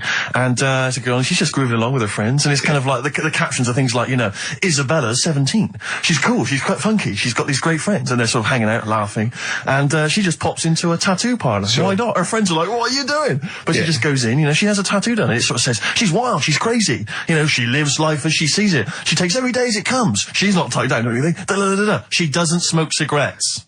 Yeah. So it just says, don't smoke cigarettes. If you think she's cool. If you think all this is cool, then you probably won't want to smoke cigarettes. Exactly. If you want to be cool, then like Isabella or whatever. Except the thing with that is that people watching that, the youth watching that will go, well, Bill at my school, he smokes and he's cool. Exactly. Yeah. Well, this is the problem with it. Yeah. It's not that the impulse is wrong. The message is fine. It's just this thing I can't imagine those things ever working with young people. No. With youths. It's like when what was it? What it will do is that you'll get a lot of 13 and 14-year-olds sneaking out and getting a tattoo. Exactly. So the parents be going, I'd rather she smoked. Exactly. She might give that up sometimes. That's her life. She's got a spider's web on her face now for the rest of her life. Yeah, exactly. Yeah. But it's like, you remember that thing when they tried to get young people to vote? Do you remember that? Was it Rock the Vote? Was it called Rock the Vote? Was it people like Billy Bragg and people kind of... Yeah. I don't know who that appeals to. I don't know, some youth is kind of smashing up a bus shelter, throwing bricks at old people. Goes, what's that, Billy Bragg? Billy Bragg, yeah. I just can't, I don't believe it ever. I think it was Mick Hucknall was another one. What's that, Mick? Oh, dear. Well, I remember the ones where he just, if you were going to go off with a stranger, your cat went, well, don't. Yeah. Ask mummy first. Yeah. And I remember I was trying to jump in cars left, right and centre, but my cat, when I was like 5 or 6, would go, and I go, good point. Yeah. You're right, he could be a nutter. But I seem to remember the Charlies the Charlie Says. It was Charlie Says, wasn't it? Yeah. Charlie Says. I always find them really unnerving. He lived in that really eerie kind of world where you never really saw anyone. Yeah, but it was very kind of, it was very eerie. It wasn't a very kind of comforting world. They hadn't spent a lot of money on the cartoon. No. But I always got the sense with him that he was probably really quite lonely. But I like the fact is that he had a cat. Mummy was so pleased. But by the time I came out, they'd gone off and I missed the picnic. But Mummy was so pleased that I'd asked her. She gave me an apple. No, I think Charlie got something he liked. He gets a fish, right? I was thinking, an apple? No, I seem to remember it being that... I'll get an apple anyway, get me some sweets. Yeah, or a tattoo. I always thought there was a con when your parents got you some clothes you needed for Christmas. I'm not falling for that. Exactly. I'd go, look, I'm getting the clothes anyway. I want battling tops. But the Charlie Says, I seem to remember when they asked him to go off for the picnic, by the time he'd asked Mum because she was on the phone, I don't know who she was chatting to in the middle of the day, the kids had gone. One of her clients. Exactly. I seem to remember that he said, don't worry, he was fine because Mum took him and Charlie on a picnic. Not as good. Who'd rather go with your mates or with your mum on a picnic? And your cat. Yeah. I mean, I think they were friends. There's Scotch egg sinks of fish. Well, I had to bring it for Charlie. Don't bring raw fish in the picnic basket. I think they weren't friends of his. They were just local kids who go, let's go and ask that weirdo with the cat if he wants to come down the park. Let's go and ask the weirdo who thinks the cat can talk and then run away when he goes to ask his mum. When he goes off to ask his mum, they're just going, ask your mum, ask your mum. Yeah. Hello, hiya. All right, we're the local lads, the cool local lads. We smoke, we got tattoos. Do you want to come and play with some puppies in the disused mine? Ask your mum first. Quick, run. Exactly. He's talking to the cat. Look, he's talking to the cat. They were just round the corner spying on him. They were just laughing. There was no picnic. Did you ever go on a picnic, Carl? Was there places to go in Manchester, or was it like Quarryland mostly?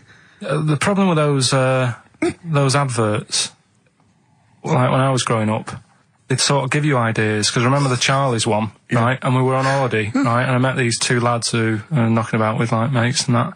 And that advert came on, and we thought it'd be a good idea to wind his mum up, because this advert had just been on saying, you know, kids are going missing in Wales, right? Yeah. So we said, oh, this will be a good laugh. We put the kid in the wardrobe. His mum came back from shopping. We said, oh, he's gone missing. We haven't seen him for hours. That's terrifying. I know. That's appalling. How old were you? About 13. And what was his mum? She must have been... Yeah, she was going mad, and that's when we thought, oh, God, we've gone... Will we say anything? Will we pretend we don't know where he is? Open the wardrobe, he'd suffocated. Yeah. That's horrible, Carl. I know, but it's just what you do, isn't it? It's just what you do. Well, no, you do. What do you mean? It's just what you do. What was it? Was he in the wardrobe? Was he listening to this? Why didn't he go, Mum, it's all right, when he heard her crying? No, she wasn't crying, she was just panicking and, like, screaming a little bit and that. Screaming a little bit. Okay, we'll tell her when the screaming starts. Exactly, yeah.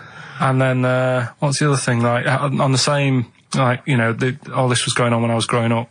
And, one time we're on holiday, and my mum says, right, if you're going on the beach, it's a big beach.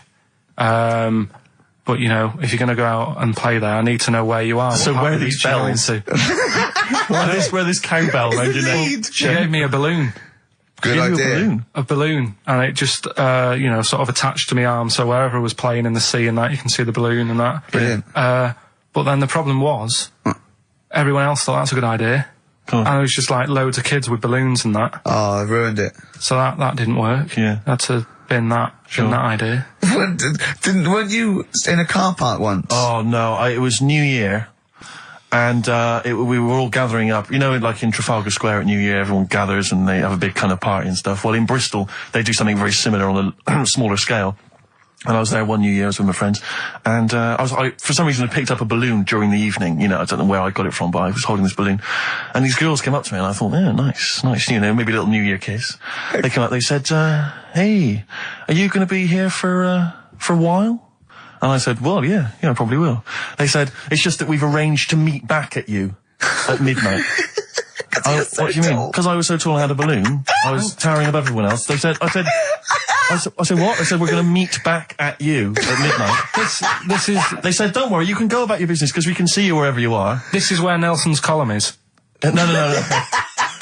No, this is in Bristol. Oh, right, okay, yeah.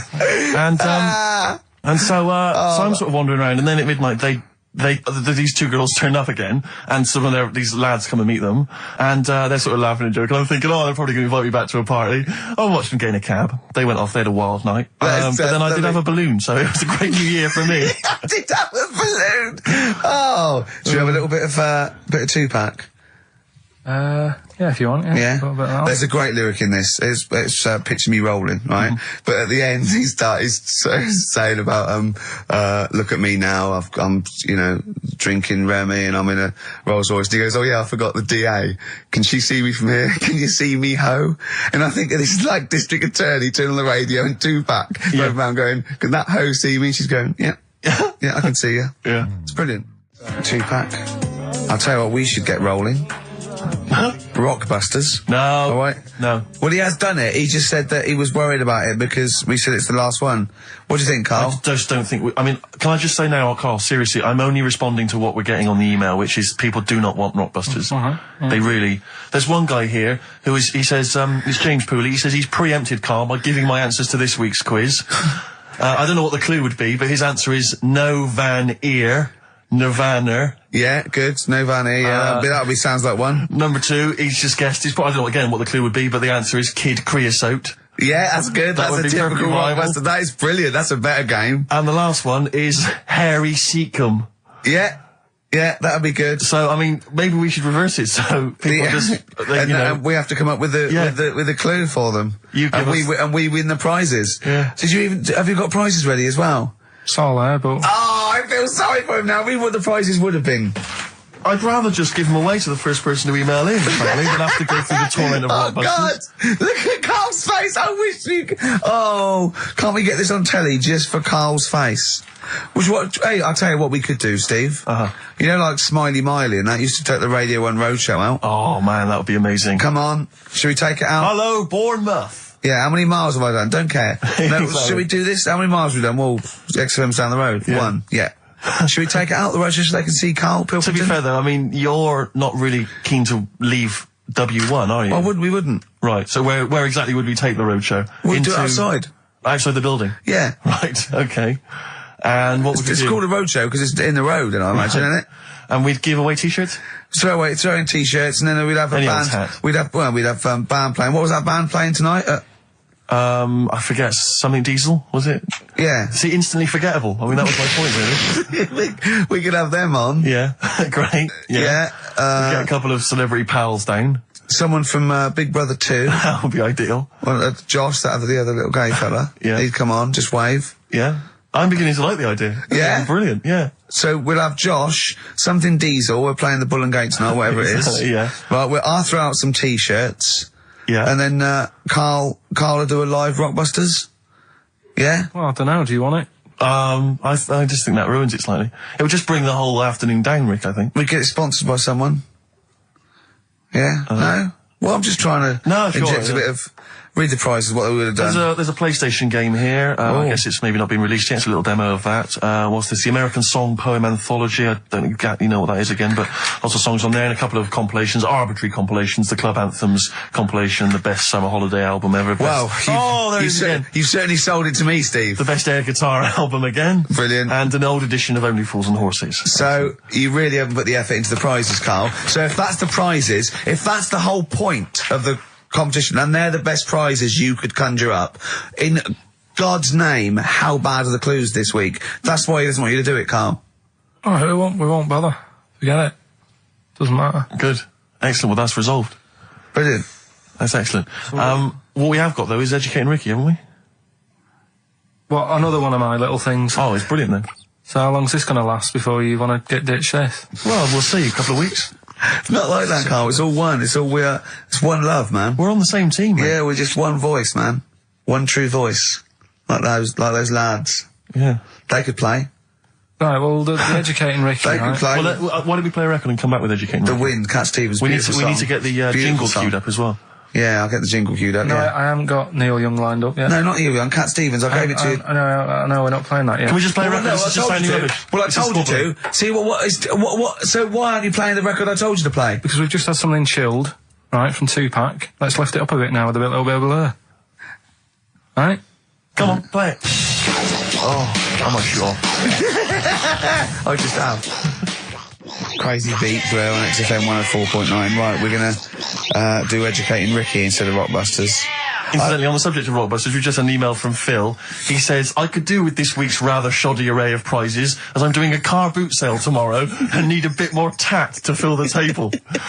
Probably send it we might as well do it anyway. Yeah. But Educating Ricky, it was a feature. Well, actually, about a year ago, I started a feature called Educating Karl, because we found out he had 1 E at O level at history. And I'd educate him on things like Rasputin, things that I thought he'd be interested in, you know, Winston Churchill, some of the greats, some scientific facts. And then I said, it's your turn, and he started telling me about people born without legs.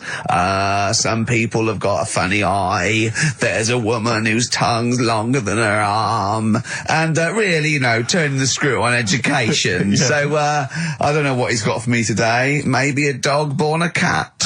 Let's have a look. We've done that one. We've done that. Is there, because often we should point out there's sometimes a crossover between Educating Ricky and Cheeky Freak of the Week, just in terms of subject matter. Yeah, so we've done Cheeky Freak of the Week. We've done all the freaks. What have we done with the Freak of the Week? There's a dog. There was a woman that had the back legs of a dog. There was last week. What was last week? It was the girl who was born with 4 eyes, 2 mouths, and 3 legs. Sure. You weren't that impressed. I thought if we've got to that and it's not impressing you. Let's we are a spin tough that. audience, I Let's admit. spin it. Let's move on. Is there a jingle for Educating Ricky? Educating Ricky. Oh God. You've told me Educating Ricky. Very similar to some of the other jingles I've done. Well, they're made by the same people. Yeah, yeah. Right, Okay, well, it's just, I mean, Educating Ricky is just stuff that I learn in the week, and I think that's interesting. I keep it up here, and then I share it with you, right? And some interesting stuff. One of them, right? Mount Everest. Go on. I need more. Right, well, there's a problem. Yeah. Because people are leaving rubbish up there and that. And, like, people, whoever owns it is saying, Whoever owns it? he's saying, forget this. They're leaving a mess and all that. But do you know why it's called Mount Sorry, Everest? what was that? That's one, is it? That's one. There's rubbish on Mount Everest. No, How many people go up there? Are we talking about people dumping old tellies and washing machines? Who's fed up? The Yeti? What are you talking about? No, I mean, that isn't what I'm educating you. I'm just telling, this is part of the story. I'm just telling you. It's just a bit of context for you. Like, they're leaving loads of rubbish up there.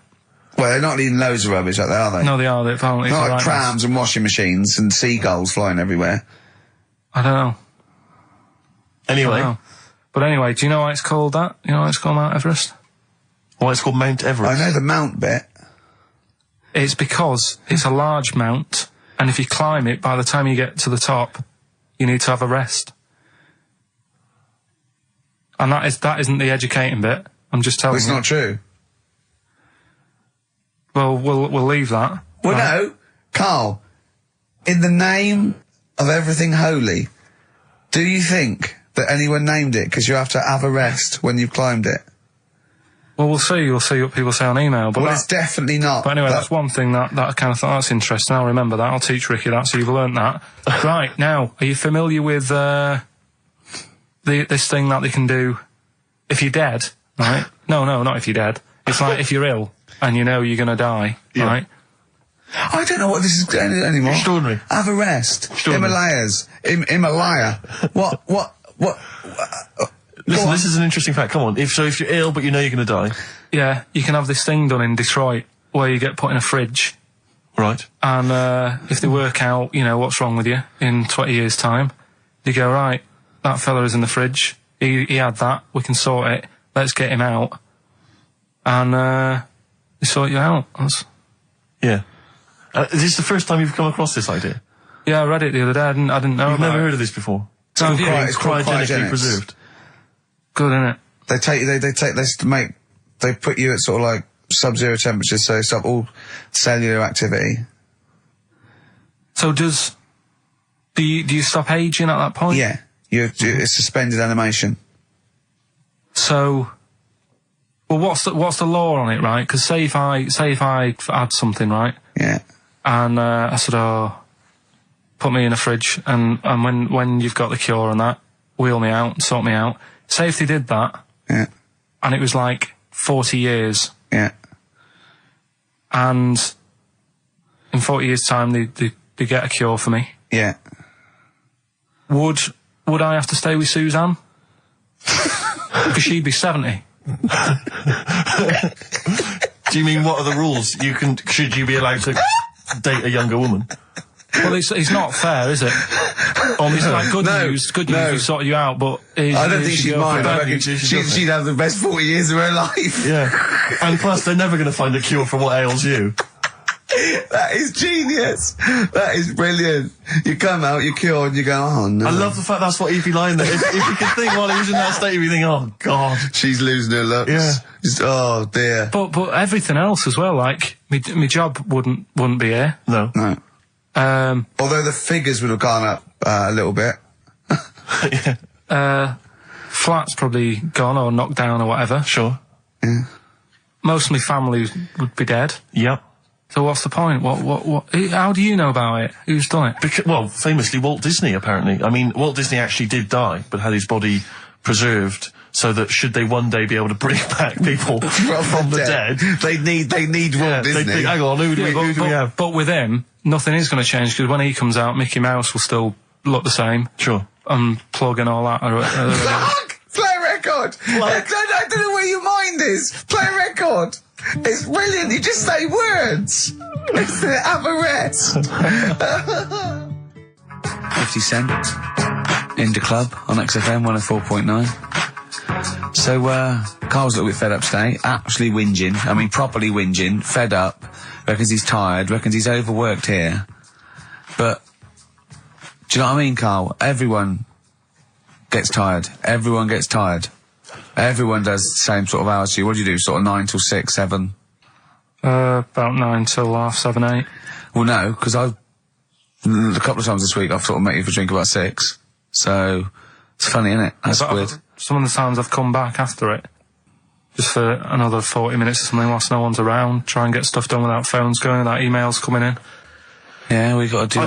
Can I tell you what I think's a disappointment? You're in a department. You got to do it. I just think it's a disappointment that Carl hasn't been able to put that aside and rise to the occasion. He's only got to do this show once a week. It's 2 hours. I mean, you and I, we're tired. We've got. You've got one job. We've got about 6, and we're still doing it. Do you know what I mean? We still do it. We still. Well, you're a professional, Rick. I mean, that's why you've won multiple awards. Is because you're willing to get up there, even if you're feeling a little bit under the weather, even if you hurt yourself, or you've got an injury of some kind. You're out there. You're doing it. Yeah. You're entertaining. You're providing a service. Yeah. So. It's disappointment. Yeah, but I've pressed all the right buttons at the right time. Indeed. Right? That's what I get paid for, yeah. Done that. The adverts have gone out. Sure. You know what I mean? I've made you cups of tea. It's the negativity which is the problem. It's the vibe. You're bringing us down. Bringing us down. And therefore the listeners. Therefore the listeners. Bringing us down. If you don't like London, you know what to do. Well. Oh, I'm trying to get out of here, aren't I? We just bought a new flat. That's not the best way. Buy a flat in Manchester, live there. Doesn't matter. I can always rent it out and make a little bit of money. Why don't you sell the flat in London and buy a street in Manchester? Pilkington Avenue. You could literally be the king of that street. People could come to you like Solomon with their problems. Yeah. Well, he's come up from London. He's got London ways. Now, interestingly, have you heard? Do you remember the famous King Solomon story that there are 2 women arguing over whose baby it is, and they present this to. They say, "This is my baby." And the other one goes, "No, this is my baby." So he knows one of them's lying, but he doesn't know which one. And so what does he do? How does King Solomon solve that? How does he figure out whose baby is his? What would you do? They're both white fellas, yeah. Both what? White fellas. There's 2 women. Right, it's 2 white women. To be they probably weren't, completely white. Yeah, whatever. Yeah, they're of the same ethnicity. No, but I'm just working out. Right, all right then. So all right. And don't think about what King Solomon would necessarily. Yeah, it wasn't that easy. No, there's not one tall, skinny white one with big ears, and so's the baby. The other one's a little short Chinese bloke. It's 2 women for a start. Yeah. 2 women. Okay, the baby to look at could be either. He doesn't know which, but he knows one of them's lying, obviously. And is the one lying saying it's hers or saying it's not hers? Right, okay, this isn't worth it, Steve. I'm going to tell you what he said, and you tell me if you think it was good or not. He says, well, then what we do is, as king, he said, what we do is, I'll take a sword, I'll cut the baby into 2, and you can have half each. And one of the women says, no, don't do that. And one of them says, yeah, that's fair. Right. Do you see? So which one was it? Sorry? Well, no, my guess is the one that didn't want it done probably was the mother of the child. The one that didn't mind having the baby cut in half probably wasn't a mother of the child. Why don't you think, you bald little mank twat? Play a record. Well, I'm just, right. Although, it's not a very good solution. No, that doesn't I think the woman who was lying could have come up with something better than, cut it in half. What you should have done is, I'll give it to the other one as well. Yeah. Jaded from Aerosmith on XFM 104.9. Just trying to pep things up. See, I know you're up there. I mean, we've got lots of work to do. We're filming soon. We've got loads of things, admin, DVDs, everything like that. We come in here. This is Poxy. This is not a drop in the ocean, the sort of work and money we earn. Right, really? If we do this to keep charitable status. And yet you know, Carl, come on, what's the matter with you? Are we doing Rockbusters? I'll tell you what. Come on, Rick. I'll tell you what. Because it's your special day, and I want you to have a great time today. We're going to do Rockbusters. If you cheer up, miserable. It just got ratty then. Go, no, don't push it on me head. Don't put it on me head. Right, what were you trying to put on me head? I was trying to put a pear on your head to knock it off with a ball, like William Tell, but it was because your head is so round and the pear was round. I tried to flatten it a little bit, and I didn't know it was a juicy pear. So I thought it'd be like just to crush it a little bit, and then he went mental because he had juice running down his face. Oh. Why is it my fault? The pear's a faulty pear. Exactly. Get proper fruit in here. It worked with the apple. That was fine. And then he gets ratty with me. Okay, let's not waste any time with Rockbusters. let's whip through it. Just whip through it. Just do the clues, quickly. Quick, go, Rockbusters. Right, go. Right, the first clue. Yeah, hurry up, faster. All the police cars are on fire. All the police cars are on fire. What's the initials? BS. BS, all the police cars are on fire. Good. What's the next one? The director of 28 Days Later is shouting about sleeping outside. Yeah, okay, what's the initials for that? DB. Right, okay. Okay, yeah. Right, go on then. He wants to be a sailor. Why is that? Yeah, well, what's the initials there? B. Brilliant, okay. Give them again quickly, because I didn't quite catch the second one, but go from the top. All the police cars are on fire. Yeah, that's BS. BS. Yeah. The director of 28 Days Later is shouting about sleeping outside. Yeah, okay. DB. Yeah. Right? He wants to be a sailor. Why is that? Yeah. B. B, okay then, brilliant. Okay, now Carl, you gonna cheer up now? Email only, Ricky Gervais at virgin.co.net. Radio 1 Roadshow. Smiley Miley. Smiley Miley's mileage game. If anyone remembers that, I mean, here's a man, right, whose job, Smiley Miley was not a DJ, lest we forget. Smiley Miley was the guy that organised the vans that carried the equipment to and from the road shows. Because he was such a crazy personality. Because he smiled a little bit. Exactly. He got recognition, Carl. Longevity, lots of money, and lives where he wants to live. The town that he wants to live in. Why don't you just enjoy the town that you've chosen to live in, because it's so good? London. What towns have you been to? Have you travelled at all? I've been about a bit, yeah. Right, okay, then what towns did you like? Okay, forget Manchester. That's safe. You like Manchester. Right, I'll do the big three. Shouting. London, New York, Paris. Okay, you don't like London, even though you live here. Got flats here. Good, excellent. That makes sense. Have you been to New York? Yeah. What do you think? It's an amazing city, isn't it? Like it's just noisy, it's smelly. Right, it's the city that never sleeps.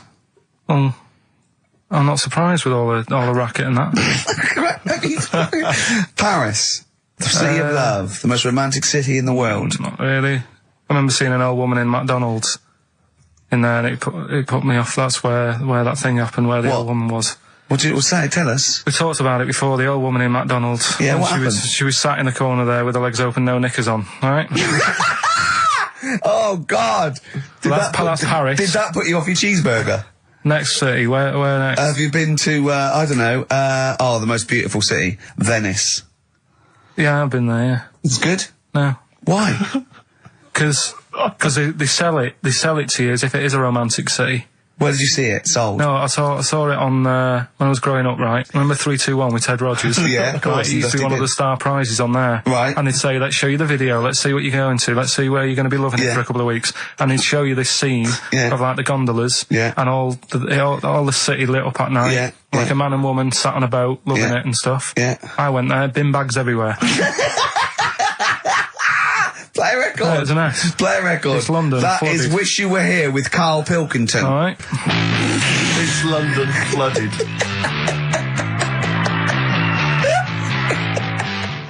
Black Rebel Motorcycle Club. Stop on XFM. Carl's back. He's cheering up a little bit because I think he's vented his spleen a little bit on cities around the world that aren't as good as Manchester. So, is any of your family left in Manchester? Because they all moved away, didn't they? You came here. Your dad's moved to Wales, for Christ's sake. Well, your family are all around the... Brother joined the army. Get anywhere. Just take me anywhere. I don't know where he is. His sister's moved away, so no Ireland. one... Yeah, there you go, you see? So, that's just one family. That's one family who love Manchester. Exactly. All right? Tell you what, Steve. Go on. I did find out in the week. Yeah. World record, right? Person with the longest trump. With the longest what? Wind fart. Right. Right? 2 minutes 42 is the world record. Okay. Right?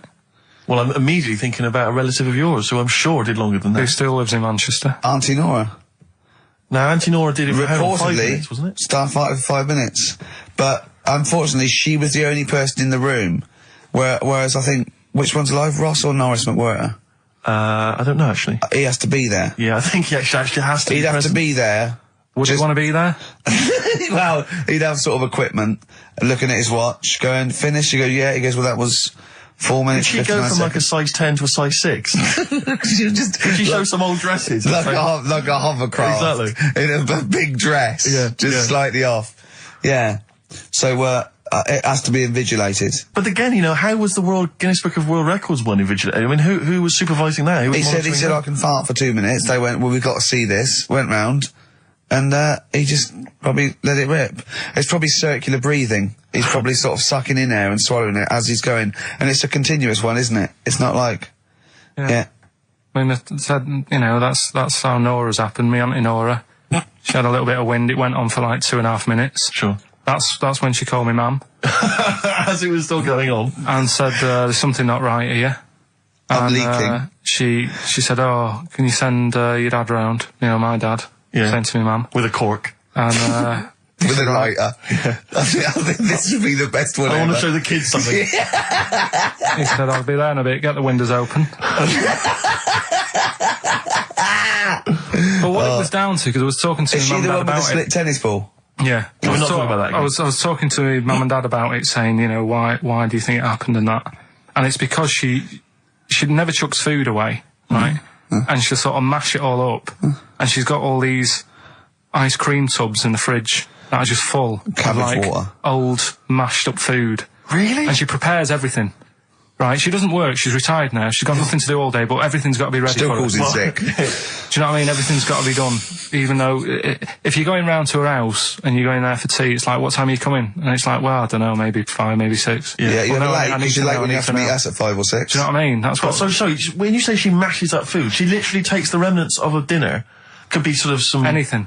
And just smashes it all up into a... Yeah. And then what does she do with it? Put it in the fridge, and she's got it in the fridge, it's like January, February, March, she's got all these ice cream boxes that are just full of... But she doesn't... She reheats it and eats it. Oh, then she, puts I it in thought the she was pan. just keeping it as a No, no, no, souvenir no. of each meal she'd had. No, put it in a pan, warm it up. Oh, that's and that's what it grotesque. is, it's just... A lot of vegetation, is it? Yeah. Why has it only happened once, or does she save it up once a year, just let it go? I don't know. But she is mad, Yeah, she sounds potty. She doesn't answer the phone anymore in case there's a burglar. Checking if she's in. It's like, well, answer it and then they'll know you are in and they won't come round. Yeah. Mental. Well, they can't be sure then, can they? What do you mean? Well, if there's no, I go, well, maybe it's someone just... They are in, but they're hiding. Whereas if Auntie Nora goes, it's Auntie Nora. We can she'll be farting. We can sneak in when she does a loud one. Because we'll be aware of the telly. What's stopping it? It's got a valance round it. It's got caught on the cap. So have we got a recap on Rockbusters? No, just has anyone got the right answers? Has anyone got the right answers? Let me just check here. Here's one from someone who just says, he's given an answer. Answer to number 1, I. Number 2, don't. Number 3, care. Right, okay, is he close? Has anyone got 3 answers? I can't find one with 3 answers. So, again, you've done something wrong, Carl. No, no. This isn't radio, play a record. There you go, someone's got it. Give it to them. Fine, okay, give us the clues again, we'll give the answers straight away. No fanning around. Yeah, right. It's really pointless. Number 1, all the police cars are on fire. BS. Yeah, what was that? I can think of something. Go on. Blazing Squad. Brilliant. Okay. Right. The director of 28 Days Later is shouting about sleeping outside. Yeah. That's Dan Yell Bedingfield. Right? Danielle Bedingfield. Right, we'll never let him do this again. I told you I washed my hands of it. I know, but I just thought... Why'd you let him? Why'd you... Because he was grumpy. But this is what happens. Look what's happened. Danielle Bedingfield. That's what happened. The director of so Danny Boyle, so Dan, right? All that for Dan, but shouting about being Dan Yell Bedingfield, right? What's the last one? He wants to be a sailor. Why is that? Yeah. Beyonce. What does that mean? Beyonce. He wants to be on the sea. Play record. You're never doing it again. You just signed your death warrant. What have we done? You're never doing Rockbusters again. And if Monkey News about that, we'd ban that as well. And we're serious this time. So Joe in Catford, stuff off to you. Oh, I can't believe what we've done. He's even doing the shout out. There you won. Well done on that. What have we done, Rick? What have we done? World Party, is it like today? Still to come. We've got Monkey News, is that right? Yeah, we're guaranteed Monkey News. But I tell you what, I know, I can look, the look in your eye. You know what tells I me want? everything. Just play some. Adverts. There's a little sailor fella. He wants to, join the Navy. Why? Beyonce. Knowles. Is his surname? Yeah. Midshipman Knowles. Now, Carl, we're going to do another edition, I think, of Wish You Were Here, because that really cheered you up, didn't it? So, where else you been? Have you been around Europe, haven't you? You've been to any hot country? You've been to Greece? Turkey? Done Turkey, yeah. Been to Turkey. Little fellas. Little midgets working in the canteen in the hotel I was in. Okay. Astley and Suzanne as well. Okay. Have you been to Scotland? Once for the Edinburgh Festival. Go on. That's where I looked out in my hotel room, saw a traffic warden putting a ticket on some bin bags. Brilliant. Because they'd gone into the road. So that's Turkey, Scotland. What about places here? Have you been to the West Country where we? Have you been to my neck of the woods, Bristol? I haven't been around. What else is around there? Bath. Been to Bath. Yeah. What do you make of it? Once you've been, probably don't need to go again. Because it's sort of old and they don't change anything. Okay. Do you know what I mean? That'll be the Roman spa he's talking about, Right. I think. What about Brighton? Not gay people. Right, okay, thank you. Next week on Wish You Were Here, we'll go to some other places where there are gay people. Fascinating. And Brilliant. Another extraordinary insight there. Carl, can we have some Monkey News? Well, just before we do Monkey News, right, can I do a little psychological test on you? On me? Yeah. Okay. It's brilliant, this. Someone emailed it in. Brilliant. Right. Little story with a question at the end. Okay. Right. This is going to be so annoying. No, it's not, honestly. Well, it is, because you're going to think it's science and it's going to be trite. Alright, well... Go on. Right, little story first, right? There's this funeral, right? And this girl was at a funeral. Same funeral? Yeah. Right. It was a mother's funeral. Oh, yeah. Right? She met this fella who she didn't know, right? But she thought this fella who she met was amazing. She didn't know him, right? But she thought he was brilliant, right? Like a dream fella. Right. And she fell in love with him, right? But never asked for his number, his phone number, right? And she couldn't find him. Now, a few days later, the girl killed her own sister, right? Yes. Question is, why did she do that? Okay, well, it's one of those stupid things then, isn't it? So it's not logic, it's what am I thinking? No, it's not. Seriously, it's a proper, it's mental logic. test. It's a proper mental test. A mental test? It is a bit mental. So So you understand the story, yeah? Kind of. Let me just get it right. So there's a funeral. A girl goes to the funeral of her mother. Yeah. She meets the guy, or she meets the guy at the funeral. She meets the bloke. He looks all right. I fancy a bit of that. Right. Has a chat with him. Yeah. But doesn't get his name, doesn't get a phone number or anything. So to cut a long story short, the things are answered, right? So the reason she kills her own sister, is this something to do with finding out something about the man she met? Well, just answer the thing. Just, why do you... Okay then. I'll answer it then. She went mental. He was a spy called Derek. What do you mean, just answer it? Anyway, I'm testing Steve. Right, well, she killed her own sister because her sister had stolen some money from her and was sleeping with her husband. Is that it? Well, I don't know. It's an answer. It's an answer. What's the answer on the paper? So... Well, come on, Come on! Well, the answer is... No, an answer is... that she was hoping that the guy would appear at the funeral again. He'd go to the funeral. Right, that's not a proper psychological test. It's one of those stupid little shitty things. It's like a man goes into a field and dies. Why? His parachute didn't open. That's what I'm thinking. I'm surprised you learn anything. Oh, I love that. Romeo and Juliet. Oh, Juliet's a fish. It said she was hoping that the guy would appear again at a funeral. If you answered this correctly, you think like a psychopath. This was a test by a famous fella, right, who used it on killers, and most of the killers got the answer right. Did you also think that? Was that the answer that you gave when you first read it? No, I didn't know. But I wondered what you would have got. Good, so that's proof that I'm not a psychopath. Yeah, but that's the point, but it's a psychological test for looking at something very, very specific. What's up with that? Well, what was the best that could happen? That he'd got it right, so he is a psychopath. What annoys me is you're not happy with that test, but before you wasted 3 minutes trying to balance a pear on my head. What were you getting out of that? Let's play a song and have some money.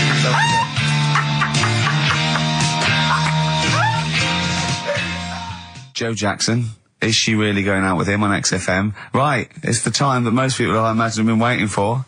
Monkey news. Play the jingle. Okay. Oh, chimpanzee that monkey news. Right. Come on. Come on. Should be ready, Carl. That's amazing, isn't it? It's like Nicholas Witchell. The bomb. No, that's not the first. Come on! No, it's always difficult, isn't it, to sort of find something that's good each week, right? Last week, we did the chimp. It is for us, yeah. We had the chimps who were running a health spa. Yeah. Right. We've covered the one who nicked a car to go on to Spain. Yep. To sort his future out. All shite. The hairdresser, I think we've done that one, the little monkey hairdresser. This week we're looking at monkeys that they're using. Do you know, like monkeys? They know how like. I've lost the will to live, Steve. Oh, well, I don't want to do it. Right? Well, come on, come on. What are monkeys good at? What are monkeys good at? Yeah. Well, running small businesses, cutting people's hair, and driving cars. Yeah, they love Spain. Oh, and foiling bank robberies. Yeah, they're great. Well, something else they're good at, right, is like weighing up the situation.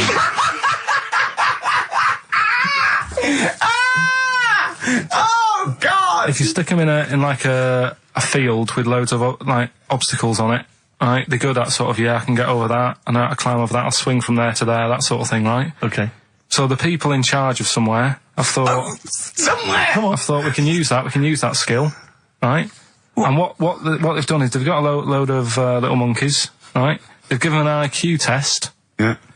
And the ones that score above 80, right? Get to produce this show next week. Join the army. Right. How do they join the army and what do they do? They just, what they do is they set little obstacle courses up for them. They do that. They do a cross-country run. They do, the IQ test. Run? Yeah. Okay. And then once they've done all that, they make them a little uniform. Made to measure little uniform. Slightly longer arms, shorter legs than usual, yeah. Yeah. And, basically then they taught how to use a gun and that sort of thing. Yeah, of course they are. You're talking rubbish again. This came through literally, pretty late on, so... So you've not had a chance to incorporate all the facts, as usual? Just have a look. Right, it's the bit I'm looking for is, well, A, why they're doing it, why are they doing it? Yeah. Why do we need monkeys in the army? And secondly, why are we giving them guns? I'll just check to see if any of that I love the fact we only let gays in recently. Yeah. Talk amongst yourselves. Yeah. I can't read it. There's too much pressure. Well, it's rubbish. But it's rubbish. They don't get. It's the way that there are things. There are animal cores, right? There are horses. There are dolphins, sea lions. You know, there are lots and lots of animals in the army, but they don't have to pass an obstacle test as such, and they're not taught to fire guns. You've straight away assumed that there's going to be loads of squads of men and then just one little monkey in the middle. Like, you know, he came second on the test. He's in, boys. What do you think, Steve? You've read it? Well, as ever, Carl, this is an arbitrary email sent by one of our listeners. You know what Ricky and I think of them. and so we're not really basing this on hard evidence. We're basing it on the ramblings of one of our listeners. Rubbish. Once again, lazy, rubbish, uncorroborated, nonsense. The stupid test that you got wrong. Rick, that sounds like monkey news to me. I wanted to play those adverts for you on XFM 104.9. Well, that's about it. We've had some tears and laughter. I mean, the only real thing that we learned from today's show that's corroborated and is absolutely true is that, remember, Mancunians take off more sick days than any other area, 11 days per year, compared to sort of like 8 Liverpool. And from that we extrapolate, do not trust Mancunians. Well, I'm not saying that. I think that's a bit harsh. I'm saying, you know, make sure you get in writing that they're not going to have more than sort of like the average number of days off per year. Yeah. Or if they start taking loads off, fire them. Yeah, do you know what I mean? All right, Carl, we've had a good day? We're going to end with a beautiful song, aren't we? Just to show we're all still friends. It's Jimmy Webb and his version of Galveston. See you next week, I guess. Bye.